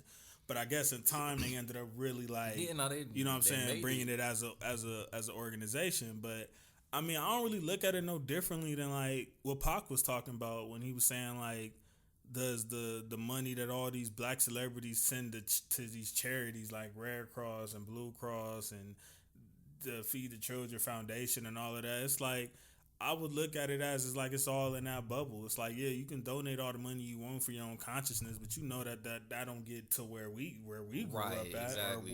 or the people that we know that's really living in them cages. Like, so I mean, I don't know. Maybe they've stepped into that light. You know what I mean? And that's why, like, I don't, even though I would still say Black Lives Matter, I have nothing wrong with the sentiment. I have nothing wrong with the statement. The organization is obviously to be questioned as far as like what are y'all really doing, and the people that they might be willing to touch elbows with or whatever the case may be. So I mean, me hearing that, it wasn't really that surprising. I mean, obviously I still like wanted to make sure I got my facts right before even talking about it with anybody, but I mean it wouldn't surprise me if anything that I've heard like that I would hear like that's out of bounds or out of line with them, because I don't feel like they directly go to the people. But that's not even just a them thing. I feel like celebrities in general. Yeah, I mean, I feel like because I mean, yeah, I feel how I feel about Black Lives Matter, but just organizations overall that claim to like help the people, they really don't. Right. Most of them don't. Like we could talk about, I forget what it was, like when there was an earthquake in Haiti back in like 2009 or something like that. Mm-hmm, I remember. Like what is it? No, Red exactly Cross or something like that. And I remember Scarface saying like it's still people out here fighting to get food and lines, right? Like and it's money, still like houses. The money wasn't allocated. I remember that wasn't allocated properly to help the people. Katrina, we can go to the north. Katrina, everything. So it's not just a Black Lives Matter thing. It's just like that's how organizations. High organizations like that. Period. High celebrities like that, like the Oprahs and LeBrons. Right. Like I've always felt like what Nipsey was doing, as far as like, I'm gonna do it right here in the heart of this, and I'm gonna try to build a school system, or I'm gonna try to build this right here. I feel like LeBron should be doing that in Akron. I know he got his school, but it's not a school centered around helping young African Americans. Let's be real. If you look at them students and you see that, you will see. And I'm not even saying this to criticize him or whatever. People could take it how they want, but let's be real. You know what I'm saying? People that's really in poverty in Cleveland or in Akron, are those really the students that are at this school? Right? Those are people that y'all really touching elbows with and shaking hands with. From LeBron to, you know, maybe Carmelo in Baltimore, or Katie in DC, or Oprah in where's she from? Chicago. Oprah in Chicago. Whoever it is, I just feel like a lot of them don't have their foot to the pavement the way that Nip did, and that was why I was so hurt by that, because it was like, damn, somebody finally gets it and is actually doing it the way that I felt it should be done. You make that you give that neighborhood more value, and you'll get less crime. Yeah. I feel like it's a real simple concept. It's not, like you said, it's simple. It's not rocket science. It's not complex. It's like you got the money, you put the money into the community. Directly into the community. You figure out what the people need or what's lacking. If it's a grocery store, if it's school, if it's a park, something. You put the money in there and then you set it up properly. So it's not rocket science. So if you're not seeing any significant change after all the funds that have been raised, then you can already. It's just a lot of them are so selfish, man. They be doing a lot of that stuff just to say like, I did it, or for their tax write-offs or whatever, and get like the good press from it. For sure. But it's like when it really come down to it, man, all they care about is like, man, me and my family straight, and you know what I'm saying, that's what it is, and I'll leave it at that. And they might do a little, special deed every now and then, but I've rarely seen like what I seen from Nip, and I'm not saying there's nobody else that does it, but it's like with the power and resources that he had, I've yet to really see somebody be on the pavement like that, fighting for the people in that way, and I hate to go there, but man, it makes me think like that's part of the reason why bro ain't here right now, but we'll say that for another day. Right. All right, man, let's just get some hip hop talk in. Megan Thee Stallion and the baby, man. I kind of know how you feel about that already, but I kind of want to ask you about that in a different direction. So just for a refresher, the baby did a collaboration with Tory Lanez called Scat. Unfortunately, I actually kind of like this fit. I ain't gonna lie. Unfortunately, but real quick, for Tory Lanez to be blackballed, he really trying his hardest not to get like completely blackballed, because that's a great video. And there's a sense of arrogance with him too. Like if you look at some of his videos, he pretending like he don't even know niggas is mad. Like it's like what can he do? You feel like he's trying his hardest. He's trying his hardest to make us. You know what I'm saying? And then like certain celebrities that he still like touching elbows with. Yeah. It seemed like in a way like he kind of taunting Meg. You know what I'm saying? Like I don't want to believe that he's actually taunting her, and rather he's just trying to like just not let his name die, not let his career die. Well, anyway, he got a song with the baby, which is I ain't gonna say close friends because I don't know these people, but it seems to be they have a very close, at least working relationship at the very least, and. They came in together. You know what I'm saying? I kind of found out about both of them around the same time. So it seemed like they also had a connection. They was on the XXL cover together. They did their freestyle together. So I would think they had some sort of like bond. You know what I mean? That Meg probably feels she don't have with a lot of other artists in the industry. So, you know what I mean? So the baby does a song with her nemesis, and then she makes the the tweet back in January like, oh, that song wasn't even clear, that ain't coming out, Cry Baby coming out, da da da da da, f that nigga, like, you know what I'm saying, that nigga's crazy, da da da da da da. So Tory takes his time or whatever, and for a minute it started to look like maybe she wasn't lying, maybe he can't release the song, and then all of a sudden, here we are, the song's released. Now you could tell like the baby was kind of like not he never promoted it. He don't follow Tory. I think he still don't follow Tory. He never like shared it in the story. He never even liked a post from Tory regarding that song. So Tory was just promoting it and just saying, yeah, I got the baby, da da da da da. And the baby was just kind of like, man, I'm gonna stay off of that.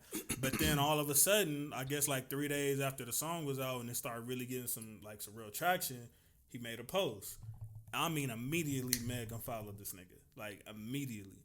So she unfollows him. Now the speculation got cracking. It's like, oh my God, it's like, damn. So she like, you know what I'm saying? It's like, so clearly she got an issue with just even him just posting it, even though he didn't say a word for months. He didn't say nothing about the situation, but he finally just posted a little clip of it, and that was enough to make her like be like, basically, I'm not effing with you, my nigga. So then they end up having a back and forth where she's like, well, nigga, you told me that, you told me that, why would I promote that? It ain't good business or something like that. And then he's like, well, that ain't enough of my business to care. I'm just trying to get this bag, blah, blah, blah, blah, back and forth. So what I wanted to ask you was, and even on the BET Awards the other day, like, I don't know if you seen that when they had a performance with DJ Khaled because they had a song on the album. Mm-hmm. They performed the song. They all performed the song together. I think it was her, the baby, and Lil Baby. But Meg walked off the stage before the baby's verse came. Everybody else stayed on the stage except Meg. On some straight petty spit. Yeah. So what I was gonna ask you is like, do you feel like she should okay, let's assume that it's true. Let's assume Tory Lanez did indeed shoot her. Yeah, intentionally. Intentionally shot her in the foot. Do you think she has the right to be as upset as she do, or do you feel like that's not the baby business and he should be able to, work with whoever he want to work with? Yeah, I mean, I see it on both ends. Like on her end, if Tory intentionally shot it, I can't fault her for being upset by anybody showing any type of love his way, because it's like, nigga, you shot me, like, you feel me? It's like, I got problems with you, and anybody that's on your side, I got problems. I'm on some 50 low-key on some 50 Cent shit, like, I feel it. Right. But that was like times 20. Well, had Meg Thee Stallion been 50 that Cent, nigga 50 was not playing even a little bit, nigga. If he say don't F with that, nigga, don't F with that unless you want to smoke with me too. None of them rappers shot 50 Cent. Bro. I don't even like that comparison. I don't 50 like different, that, nigga. bro. You 50 over there different, making bro. a song with him? What? You saying nice things about somebody? You think 50 gonna be on the same stage as bro? 50, that's different. But I get you. I get you. So on that end, I get her sentiment. You feel me? I get her sentiment. So it's just like, man, and then I don't know what type of relationship her and the baby, what type of conversation they had or anything like behind closed doors. Yeah. So it's like if she thought that they was like on a certain level or something like that, then I can understand that. The baby on his end, I can see his end too. It's like, yo, I'm not shaking hands with this nigga. I'm not, in videos with this dude. Literally just business. This is literally I'm actually just friends with you. Yeah, that's just business. This is just business. So you gotta understand, like, there's an actual machine outside of myself that's, And that's who he's saying cleared the record, by the way. He's saying that it wasn't him that cleared it. So maybe at the time Meg was telling the truth. He probably did tell her, like, hey, I ain't even cleared this bit. But maybe he didn't have the power to clear it. I've heard that. There's an actual machine going on. So it's like, you can't get too upset at him. And it's like, I don't know if you wanted to come out and just curse Tory's name or something like that on your behalf. I don't know. But it's like, it's business at the end of the day. So. But wouldn't that take away from the he's blackballed narrative if somebody from the Baby's label felt like it was a good business move to go ahead and push that through anyway, or do you think Tory's impact is just so undeniable right now that it's like, well, yeah, nah, Tory's a draw and he's talented. Like he's a draw. Like he gets his numbers and he's talented. So it's a good look for any artist to, like, outside, you know, the Meg Thee Stallion thing excluded. Outside of that, it's a good look for pretty much any artist to get on the track with Tory because he making them hits. Mm-hmm. But I feel like Nicki gonna make a song with him next on some petty. That'd be crazy. He even called out for a Nicki collab. Like, I swear, it feels like this nigga is taunting Meg, bro. That'd be crazy. It feels like he's really taunting her. When I listen to, like, Tory explain his side of the story, he feel like, you know, he's the victim. Like, he's being taken advantage of. So I really don't even know what's really going on. See, the thing is, we didn't think this bit was gonna take this long for us to figure out what the hell happened. It's been a year now, yeah, bro. what's up with the case? Like, did it get dropped?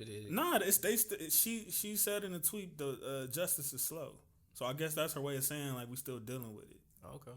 Well, I don't know. But it's like, because since that happened, I haven't heard like any new developments. I've listened to interviews. Right, and I think that's why a lot of people have at this point just kind of forgot about it, which is probably why so many people are still touching elbows with Tory, because it's like, well, we haven't heard anything to the contrary. Now, for me hearing what I heard would be enough to be like, nigga, you a pussy, and until I hear otherwise, nigga, I don't mess with you. Like, you know what I'm saying? That don't even sound right. Like, what? Like, I don't know. It's too many question marks around that story. Well, she say Tory shot her. He say he didn't shoot her. But everybody in the car is saying they didn't shoot Meg. So where does that leave it? You know, that's why it's such like a weird. It's strange. You know what I'm saying? It's like, what the hell is going on? It's like he shot you in your foot. Like, he shot you. And somebody for sure. A shot for sure went off because that's the reason the police were there in the first place. Yeah. The only thing with Meg to where I'm like, something is up with you on your end is because after he quote unquote shot her, she got back in the car with this nigga. She was sitting in the car with this nigga. I can't imagine a scenario of anybody being shot by somebody unless it's against their own will and they get back in the car with them comfortably. I don't, like, when I listen to her talk about it, she said he shot him when the police came. She was still trying to be like, nah, he didn't shoot me. Like, nah. Yeah. So maybe, exactly. So it's like, maybe it could have been a misunderstanding. I don't know, but I don't care if it was accident. I don't care nothing. If that nigga shot Meg, bro, you was a real life pussy.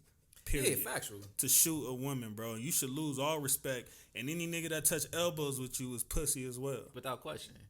So you shot a woman because of an argument, bro? Like, are you kidding me? Without question. You know what I'm saying? So I got that side, but it's like, again, so much time is passing and there's no new developments. And like, even though Tory can speak about it, even when Meg speaks about it, she spoke about it so vaguely. To where it's like she leaves so much up in the air and certain stuff. Not it's just weird, bro. It's just weird. It's a weird situation. Once again, don't be drinking like that, because that's and it seems like she got some sort of like vendetta in a way of like anybody that even like, she basically just sent the message like, if she can cut off the baby, like, basically, I'll quit effing with any of you rap niggas. And they got and she got niggas songs multiple. Like, they have one of those music relationships where it's kind of like they don't miss type of thing, kind of like how Cardi and Bruno Mars was or whatever. Like, you know what I'm saying, or like, you know, like that. You know, what's the term they say? Like, your work husband? Like, I kind of looked at it like that. You feel me? With Meg and the Baby. Like, every song they had, that's a slap. And they came in together. So, man, what's the word I'm looking for? The chemistry. The chemistry is right. So, it's like, if she's basically just told the whole industry, if you touch this nigga, as of right now, if you touch this nigga, just don't even come this way. Yeah, that's 50 Cent right there. So, bro, if you say that one more time, don't you dare compare no damn Meg to 50, nigga. I mean, shit. I see both sides, you feel me? and I don't really. But you don't believe her, huh? Keep it real. I don't believe that he like shot her in the foot. You feel me? Just cause like I've been shot, and it's like if you shoot like from the picture you seen. Yeah, like we in a car together. That's close range, so it's like I don't. You know what I'm saying? Who said it was in the car? I thought they got shot in the car. Or I'm saying who said it was in the car? It could have been outside. We don't know. Shit. It was some story going around about Tory and old girl struggling with the gun, and that's how Meg got shot. Like it was so many stories out there regarding it. So who's even say? You know, I know she said like she was getting off the car and then he shot, but okay, yeah, I did hear that story too. Like she got out the car and he like walked her down and some shit like that. Was shooting at her. So it's like I don't know, man. It's like I've tried to like get as much information as I'm willing to get on the situation. Like I've heard her interviews or her like videos. We don't really have much to go off. I listen to him speak about it, and just from comparing both stories, it's like y'all, there's pieces of information that's even the girl that was in the car hasn't really gave a lot of. Then I heard the bodyguard who was in the car. He said it's like there's. He's saying he didn't shoot her. It was his gun, but he didn't shoot her. Yeah, there's something missing. There's something missing. So. It's just super weird. Yeah, so like, I think because of that, a lot of these artists are probably like, you know what, this situation too weird. Yeah, and it's like a lot of them probably really don't care about the whole protect like black women thing anyway. But for me, it's like if I don't have enough information on the situation, I don't really feel any type of way about it. Yeah, I just don't feel any way about it. It's just so it's like if we find out something more discreet down the line, it's like okay, now I can form an opinion. Right. But as of right now, I'm not forming one, and I'm gonna just continue to act like nothing happened until I find out what happened. Yeah. Or until I see something enough to where it's like okay. Yeah. You know what I mean? That's like we really can't do nothing. It ain't like no life dedication to it. It's just like we form our opinion on what we form our opinion on. If he shot you, and it ain't enough. He shot you with the intent to shoot you, then yeah, he a bitch nigga, and it's like fuck him. Period. Yeah. All right, so let's get into some verses talk, bro. It's been a minute. Soulja Boy and Bow Wow. Oh, that was a very interesting. Would you say that was the most entertaining so far? Nah, far from it. Jeezy and Gucci. Yeah, for sure. Okay. for sure. For the hip hop, I like the Red Method Man. I like that one. I still ain't watched that one yet. That was like on some. If you like 90s hip hop, that was a really good one. Nigga, why you say that to me? Nigga, you know what time it is with me. It's a reason why I said I ain't watched it yet. Nigga, I plan on it. I was like, to me, that was my favorite one. This Soulja Boy and Bow Wow. You don't know that music like that, huh? Who, Soulja Boy and Bow Wow? Is that that what it was? Yeah. I don't really know that. I kind of know that. Like, music. Okay, like Soulja, did you know a lot of the songs he was playing? Most of them, I think. Okay. Yeah. Bow? Yeah, I mean, I don't think I was ever a Bow Wow fan. Maybe I was. Bro. He wasn't for us. He was for our sisters. And I mean, but like, you know, I listened to his music. Like I listened to my parents bought his albums for my little brother, so I would play them sometimes. Right. I love like Mike. Right. You feel me? So Bow Wow was definitely part of my childhood. For sure, all of us. But as far Bow Wow's as a legend. I would say Bow Wow's music has aged way better than Soulja Boy's music. For sure. Considering Bow Wow's music is older than Soulja Boy's music. Right. So that's a good point. That really taught me a lesson about the value of. Like, I didn't really feel like there was anybody from Bow Wow's era or any like somebody that came out as a kid or a teenager that could really see Bow. Nah, nobody. I mean, maybe Soulja was the closest. Is that fair to say or no? Possibly. It probably had. Damn sure not Romeo. I remember that. Yeah, no, Romeo couldn't do it. Like Romeo couldn't have did it. Like not off the music level. Yeah. That's probably it, huh? I'm trying to think, man. As far as like rappers. Yeah, nah. As far as rappers go, that's it. Yeah. That's really it. Bow Wow's in a league of his own, honestly. Right. No, for sure. He's in an entire league of his own. It kind of don't even make no sense. Even Drake, when he did the 1, 2, 3 thing at the top of the year, remember he said like, if there wasn't for you, there'd be no me. Yeah. You know what I mean? So,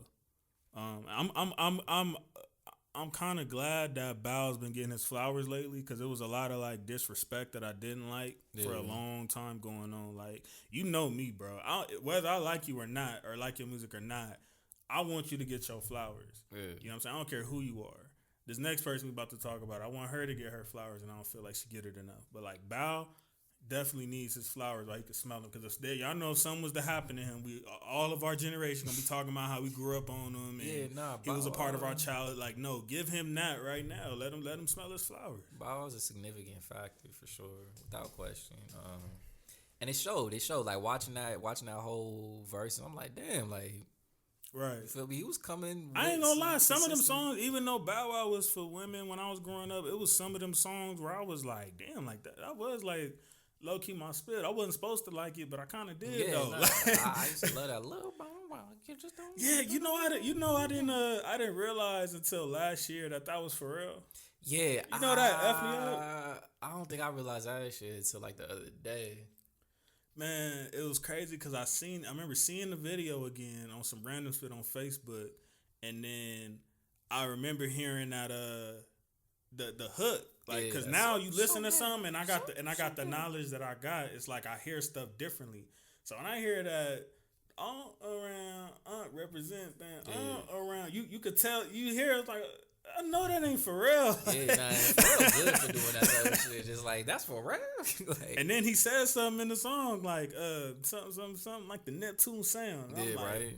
I'm like, damn. But you gotta think about, like, Bow Wow was like how old was he getting like production from the Neptunes, Jermaine Dupri, the dreams, which is crazy. And like it was almost unfair for Soulja Boy to go against Bow Wow because Soulja Boy making his beats. I think Bow could have did him a lot. I think Bow could have did him a lot worse than what he did though. I feel like Bow still has some stuff in the vault that he didn't F him up with. I had forgot about that little Beyonce verse he did, or the Destiny's Child verse that he did. I'm like, it reminded me of like, damn, this nigga Bow Wow was really like, Bow Wow was that life. Dude. He was, you know what I'm saying? Like, he sold out Madison Square Garden several times. You feel me? It wasn't just hype. It wasn't just hype. Like he was. It's hard to even like see how people treat him now, and it's like, damn, like I can imagine his feeling of going from that to, you know, where he at now. Right. Like, and I can kind of see like maybe that's why he do some of the lame stuff he do now, to where like, I don't know if you seen a video where it was a bunch of kids behind him and he's like, oh yeah, I mean, you gotta they think don't know about it's it, me though. Like, he was like, how old was he? Like 13 14? Like when his first hit, like What's My Name, when that came out, he was like 13. Like, even though he looked 8. Getting attention. And remember, they was lying about his age for a minute too. Getting attention from fine ass, grown ass women. Remember Shantae Moore was in the first video. Like on some shit. Flirting with the nigga. You feel me? Everywhere he go, girl. I remember being like 11, 12. Nigga folder everywhere, backpacks. You feel me? Just seeing like girls boxes. react. Like he wasn't even there. They would just see a picture of him and start screaming. And I'd be like, Jesus Christ. So I remember. So I understand, like, to have that type of, get that type of response from people as a child. Right. And then become a grown man. And it's like, you're not cute anymore. You're not only that, it's kind of like the opposite. It's like you became like a corny nigga almost. Corny nigga, but like it's like you like a poster boy, like a punching bag. That's probably the best way. It's like you become like a punching bag of hip hop, and I didn't like that because I feel like that was Bow paved the way for a lot of the people that's out right now, or he was a part of a lot of our like coming up, or you know, like some of the opportunities he might have provided or tried to provide for certain people, you know. So, but yeah, that's enough Soulja about talk. They don't deserve that much time on the verses, nigga. We're gonna talk about this one that I don't think will happen, but I'm praying that it happens. I really, really pray that it happens, man. Kim versus Nicki. Man, that's gonna set Twitter aflame. I think by far that's gonna have the most views, all of that, nigga. I say 5 million right now. Like now that you mention it, I don't think that's gonna happen. I don't think Nicki gonna agree to it. I don't think she gonna agree to it. Ego. Just like ego. I feel like she feel like she above all that. I don't think she gonna agree. If she agrees to it and then pop off, I'll be hella surprised. But I don't think she gonna do it. I think she think, cause like the verses shit. Not saying like you washed up if you do it, but it's kind of like the verses is more so looking back as opposed to we excited for what you doing right now. Then these artists need to start being realistic with themselves and understand that yes, you're old now, nigga. You've been in the game 10 years. You have enough of a catalog to where you can do verses. She and could. Nicki is not. Nicki, I know Nicki got her barbs or whatever and all that, but Nicki is not as relevant as she once was. Let's just keep it real. She's not. I'm not saying like she's still bigger probably than most just because of who she is. She's definitely Nicki, and she got the barbs, which is I don't call that a fan base. That's a cult. Right. So she got that. But as far as like her actual relevance in hip hop, there's a reason she kept clinging on to these young rappers that's popping. Yeah. Drake do the same spit, but Drake also kind of influences their sound as well. Yeah. And Drake is still Drake. And now it'd be disingenuous to try to say Nicki is Drake. Like, you know what I'm saying? It's not the same thing. But Kanye did the same. He went through the same thing. He tried to cling on to Lil Pump and Snitch 9 and all. It happens, bro. It happens. Yeah, once you're at that level, it's probably time. You're probably at a level where you can do a versus. That was trash. But yeah, I don't think she'll do it. Like I think Nicki, like her brand is like a very not saying Lil Kim's brand isn't. All right. What I'm saying is, if Drake wouldn't do a versus, I don't see Nicki doing a versus. Hold on, bro, because you seem like you was finna get a little disrespectful right now. No, never. I love Lil Kim. There would be no Nicki without Lil Kim, for sure. But what I'm saying is, Nicki, I believe she sees her brand on like par with like Lil Wayne, Drake, whatever hot rapper, Cardi B, substitute whatever popping rapper is out there right now. And if one of those rappers wouldn't do a versus right now, Nicki won't do a versus right now. But Nicki is not them. But I'm saying, I know she's not, but I feel like they young and fresh. She wants her brand to be associated with that. So it's like, I'm not doing that because I'm this, and y'all need to treat me like this. I need to get this type of money. I need to get this type of opportunities. I need to be on these type of stages, and they're not on this stage, so I'm not going to be on that stage. And that's why I feel like. So you think there's a sense of delusion as well? I don't want to call it delusion, but it's like she feel how she feel about herself. All right, so F it. Who wins that? Yeah. That's hard. I mean, I feel like Lil Kim don't got a verse that could fuck with Nicki Minaj's monster verse.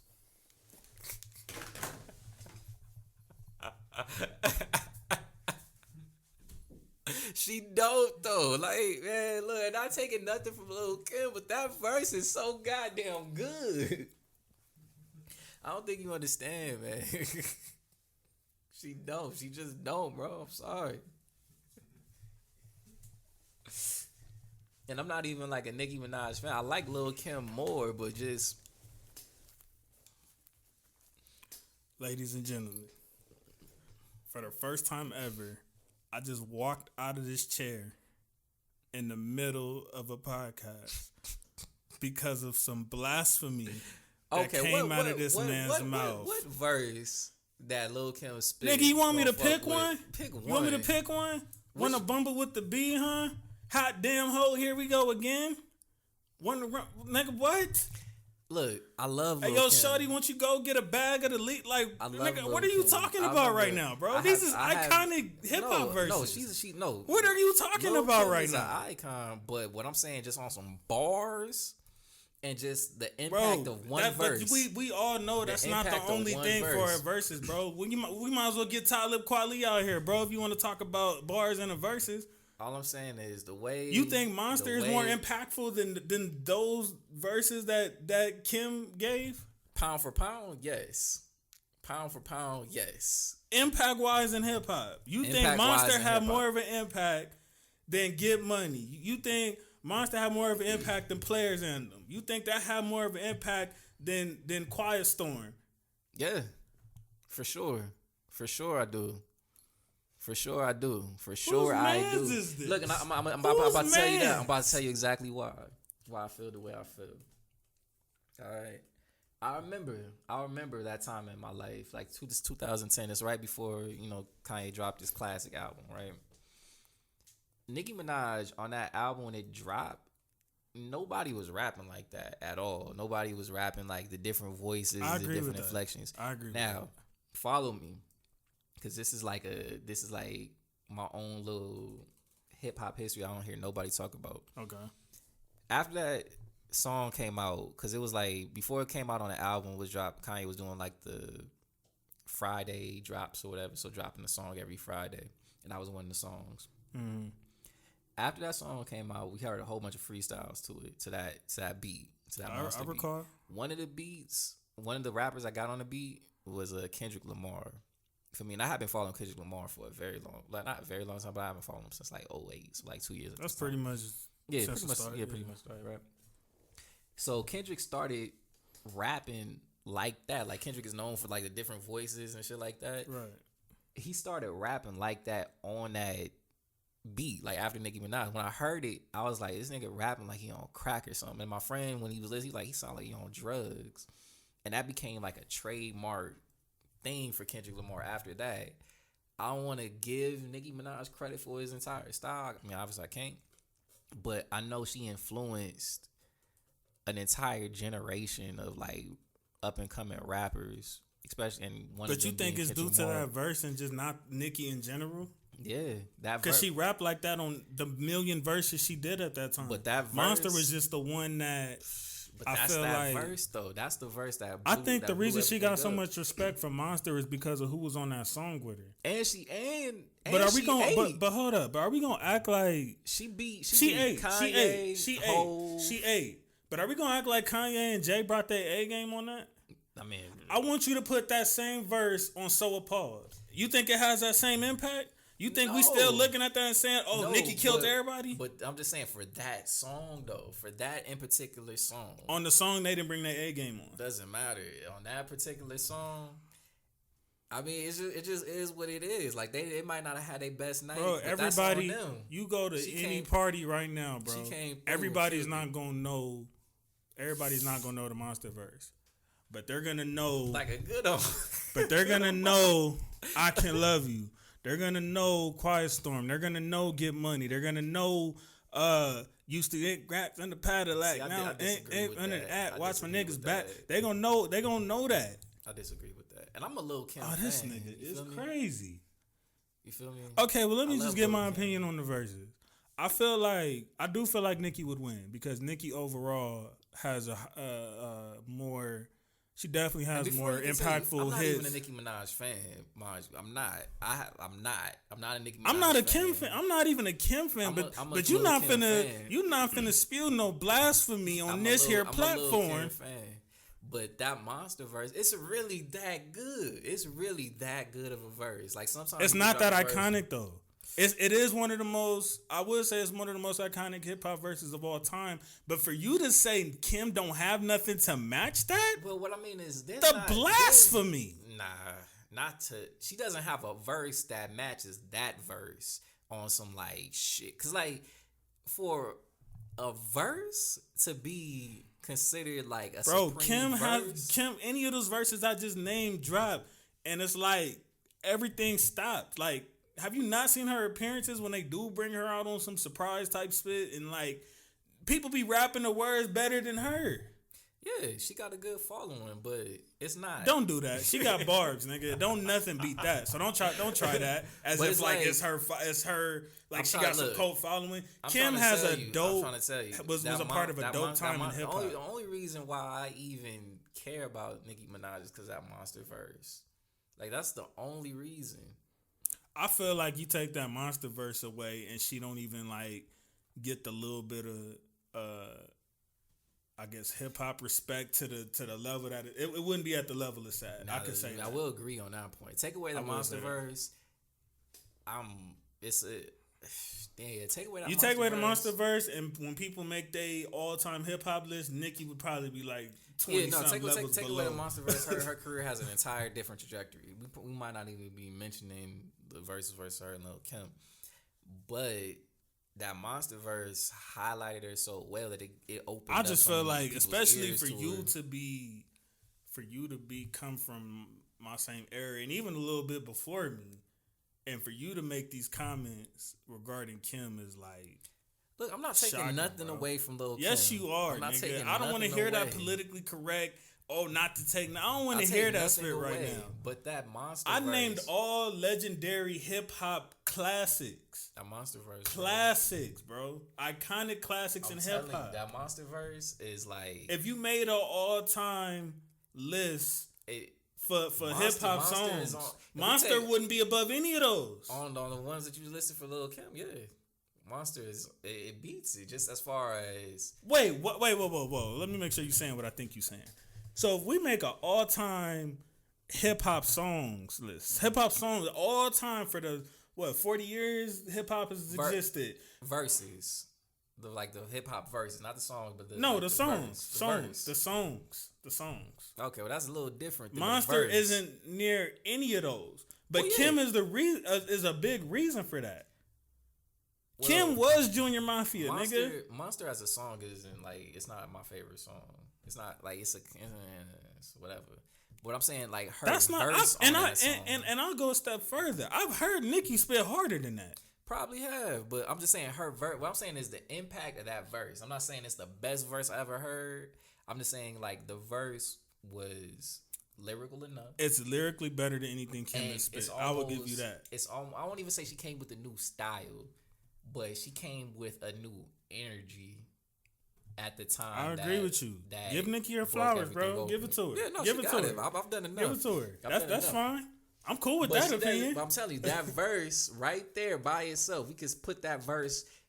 The moment that Nicki, if they doing the verses, you feel me? They're going back and forth, song for song, and Nicki does that. It might be you might have to pack it up. You crazy. You might have to pack it up after that. So what about when this come on? Dum dum dum dum dum dum dum dum dum dum dum. I got the magic stick. Nigga, you crazy, bro. You are crazy. Okay, that versus needs to happen because it seemed like I thought it was just Barb's not putting respect on Kim's name, nigga. It's even some of my peers. Oh my gosh, bro.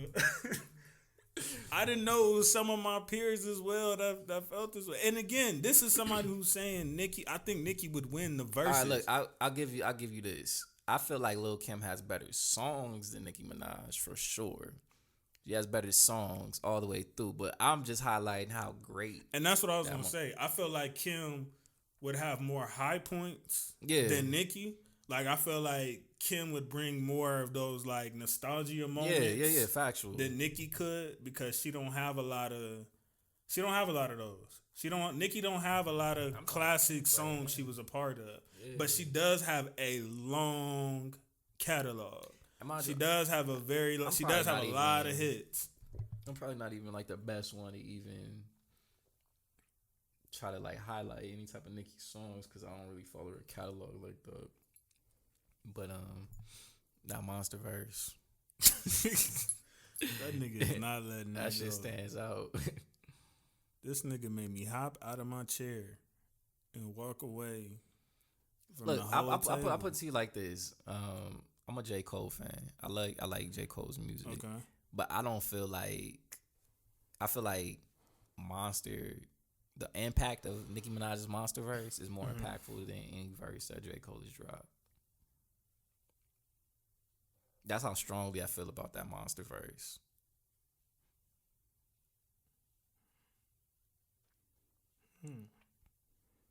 Does Cole have a monster moment? I don't think Cole has a monster moment. I don't think so either. But every artist is different. But she, like I said, she had that moment because it's on arguably Kanye West's best album. You got Kanye, you got Jay-Z, and she was just in a crazy. Position. Cole don't have a monster moment. Even Kendrick got one. Yeah, he got one, and it's not. Well, you talking about the Control verse? Yeah. You got the Control verse to where you shake spit up. Yeah, Drake got a few of them. Drake, man, please. Drake got a few don't bring him in it, bro. That's a cheat code. Drake got That's a cheat code, bro. That nigga literally spits quotables every time he rap. But I mean, I appreciate you defending Lil' Kim the way you did. Man, y'all got Kimberly Jones all the way after, bro. That Monster verse, man. and you know what's crazy? I was thinking I was finna have to defend Nicki and give her flowers right now, and this nigga just made me do the polar opposite. Cause I remember last time we had a Nicki debate, I was the one in your shoes. Yeah. Nah, I'm trying to tell you, like, I don't. But I'm not a Nicki Minaj fan, but I acknowledge the fact that verse is phenomenal. And so do I, bro. I acknowledge that that's definitely one of the most classic hip hop verses ever. Like, especially in like the last 10 years. Oh, for sure, without a doubt. It's like her and Kendrick, like as far as like the most impactful verses. And I think I was actually planning on that. Like when we do like our next like hip hop segment, that was gonna be one of our things where I was gonna have like 4 of us try to like come up with like a top 10 like iconic verses in hip hop all time and just see what we randomly come up with. Okay, that'd be fun. Yeah, we gonna do that. But put some respect on Kimberly Jones, nigga. No, I love Lil Kim. Like crazy. I love Lil Kim over Nicki Minaj. I do, but I don't know. Monster must have did something. I wanted to go, and I think another thing is too. I think Monster. You might have just shown me that Monster was an even bigger impact than I remember. You know what I'm saying? Even though I understand how big it was, but I think it might have been a little bigger than I've given it credit for. It maybe. Well, I mean, for like because Lil Kim can't take nothing from her, but for like the newer hip hop generation. Yeah, because I'm speaking on research I've done. I didn't grow up with Kim like that. The Kim I grew up was like Lighters Up and Jump Off. Yeah, you know what I'm saying? I didn't even grow up with the Kim that I mess with the most.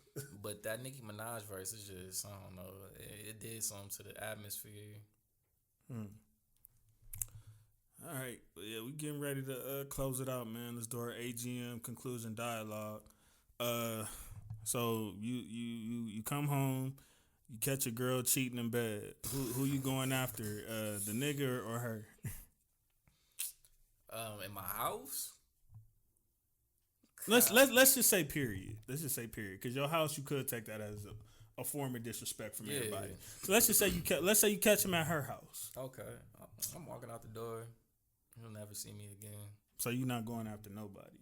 Nah. Like nah. Right now. It's like you can have her. Because the way I look at it is like this. I know what I bring to the table with women. And for women, sex isn't something difficult for them to get. So it's like, for sure, you fucking with that nigga. I pray to God that he better than I am to you. As a man. Because if you just fuck, because you can get the dick, but you can't get what I bring to the table. You can't get my commitment. You can't get my love. You can get it, just not easy. Yeah, it's not easy. Like you know, not easy, and it's like, you feel me? It's just not easy. So I hope that you made a better decision by, like, I hope you leveled up or whatever you did. But right. I'm good. Like, I'm good. I'm gonna just go off, heal a little bit. Yeah, nigga, that's the part I want to hear about. So who you so basically you gonna go off on her. You don't care about dude at all. Yeah, no, he not gonna get no words. He not gonna get no hands. Unless that's the homie, I ain't tripping off the nigga, because it's like, you know what I'm saying? That's what niggas do. You feel me? That's what niggas do. Like, right. That's what niggas do. And it's like, he don't owe me no loyalty. He don't really owe me nothing. It's like, she do. Yeah, it's like, if you was able to mac my girl up to that But what if you make like a little slick comment on your way out or something? Or... Oh, yeah, nigga. Gotta make it a little more spicy, nigga. Yeah, then I might have to double back. I might come back. I might have to double back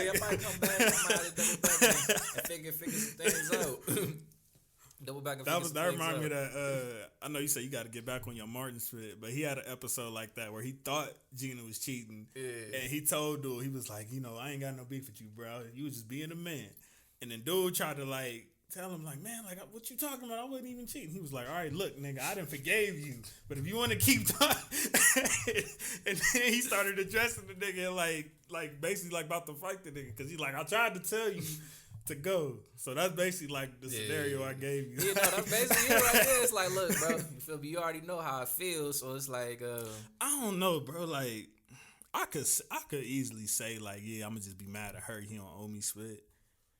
But just I don't know. I would feel a way. Just he might not even be doing it intentionally, but I'll just feel like it's some snarkiness or something just on a movement, or I don't know. Like they'd be like, "Nigga, F you too, nigga." Like you know what I'm saying? I mean, like I don't know. It's all the spit I've done, like I for sure would be like immensely hurt. You feel me? Like, obviously, I'll get past it at some point. And then there's a difference. Like,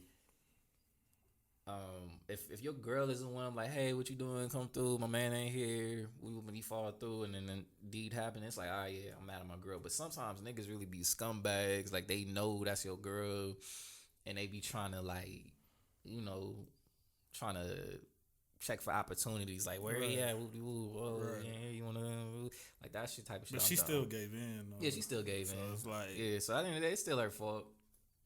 All right, man. I'm gonna just be honest, bro. I'm gonna just be honest on this here platform, bro. I think I'd probably want to flip on both. I mean, I would want to flip on both, but just based off my principle, it's like I don't like. Even though I shouldn't, I know I shouldn't, and I know he don't owe me nothing. And it's really ironic coming from a nigga like me who don't care about if you have a nigga or not. Yeah. So it's hella ironic coming from me, but I don't know. That spit would hit. Yeah, and it's like I can't be because I've been in in situations with girls that had niggas. And I've never been like a dirty Mac, bottom feed nigga was like, oh, fuck that, you gonna do woo. It's always been on the girl tip. It's like, woo. I'm like, shit, word, like damn, all right, shit, right, all right. But moving forward, I'll decide not to do that to the best of my abilities. Right. But as they say, how the game go. She chose me. It's like I can't. You know what I'm saying? Like it's hers to give away. Like I can't. Right, and that's how I be. I just be like, man, like that ain't got nothing to do with me. You feel me? Yeah, like if you ain't in my close facility, if you ain't one of my niggas, if you ain't close family to me, that's what ain't got nothing to do with me, bro. I don't know what to tell you. Like your girl, and we said this. This is my point on the last episode when we had this topic. I was like, man, like that's free game, bro. If you ain't in my facility, yeah, like, honestly, if you're not the homie and it's like she throwing it up, it's I ain't like, nothing to do with me. Why am I supposed to care about that? You wouldn't. Yeah, you wouldn't care, nigga. Right now, if my girl threw it at you wouldn't care. So I'm supposed to care. My only rule, I don't mess with married women. Yeah. I don't touch married women. That piece. Because that, for one, that could be very dangerous. Yeah, that piece. That could be very dangerous. And two, I feel like it's like a covenant with God that you made and all of that, and so it's like it's deeper. It's deeper than just a relationship or your nigga that's in jail anyway, or you know what I'm saying. It's deeper than that. So yeah, I stay away from that. I don't do married women, at least not knowingly. Yeah. All right, let's get off this before I get myself in trouble. So, episode 9 in the books, man. Whoa. You know what I'm saying? Glad to be here again, man. Like I said, man, I was looking out in the water, thinking like, man, this is it, and then now we completing episode 9 right now. You know what I mean? So it's like this is more than a blessing to me. You know what I'm saying? We about to do episode 10. Should this be the one where we do the giveaway? Or yeah, why not? Okay, yeah. So yeah, we're gonna do a giveaway for episode 10, man. We're gonna get all the details together before the next episode, and while we're promoting that, we'll bring that in, and I might even try to get a special guest on that one, man. We'll see. But yeah, thank y'all for tuning in, man. Y'all can find us at the AGM podcast on IG. On all social media platforms, man, the AGM podcast or All Grind Media on Apple Music. Yeah, man, we go. If y'all need to catch up, go catch up on all our other episodes, man. We got a lot in the works. Thank y'all for tuning in, man, and continue to like, share, subscribe, comment. You know what I mean? Let's take this to the furthest extent. Shout out to our girl Yana. Shout out to our boy Dre. Hopefully they get back here with us soon. And thank y'all for tuning in, man. Peace. See y'all later. That was cool. Yeah. How long we go? Like 2 hours?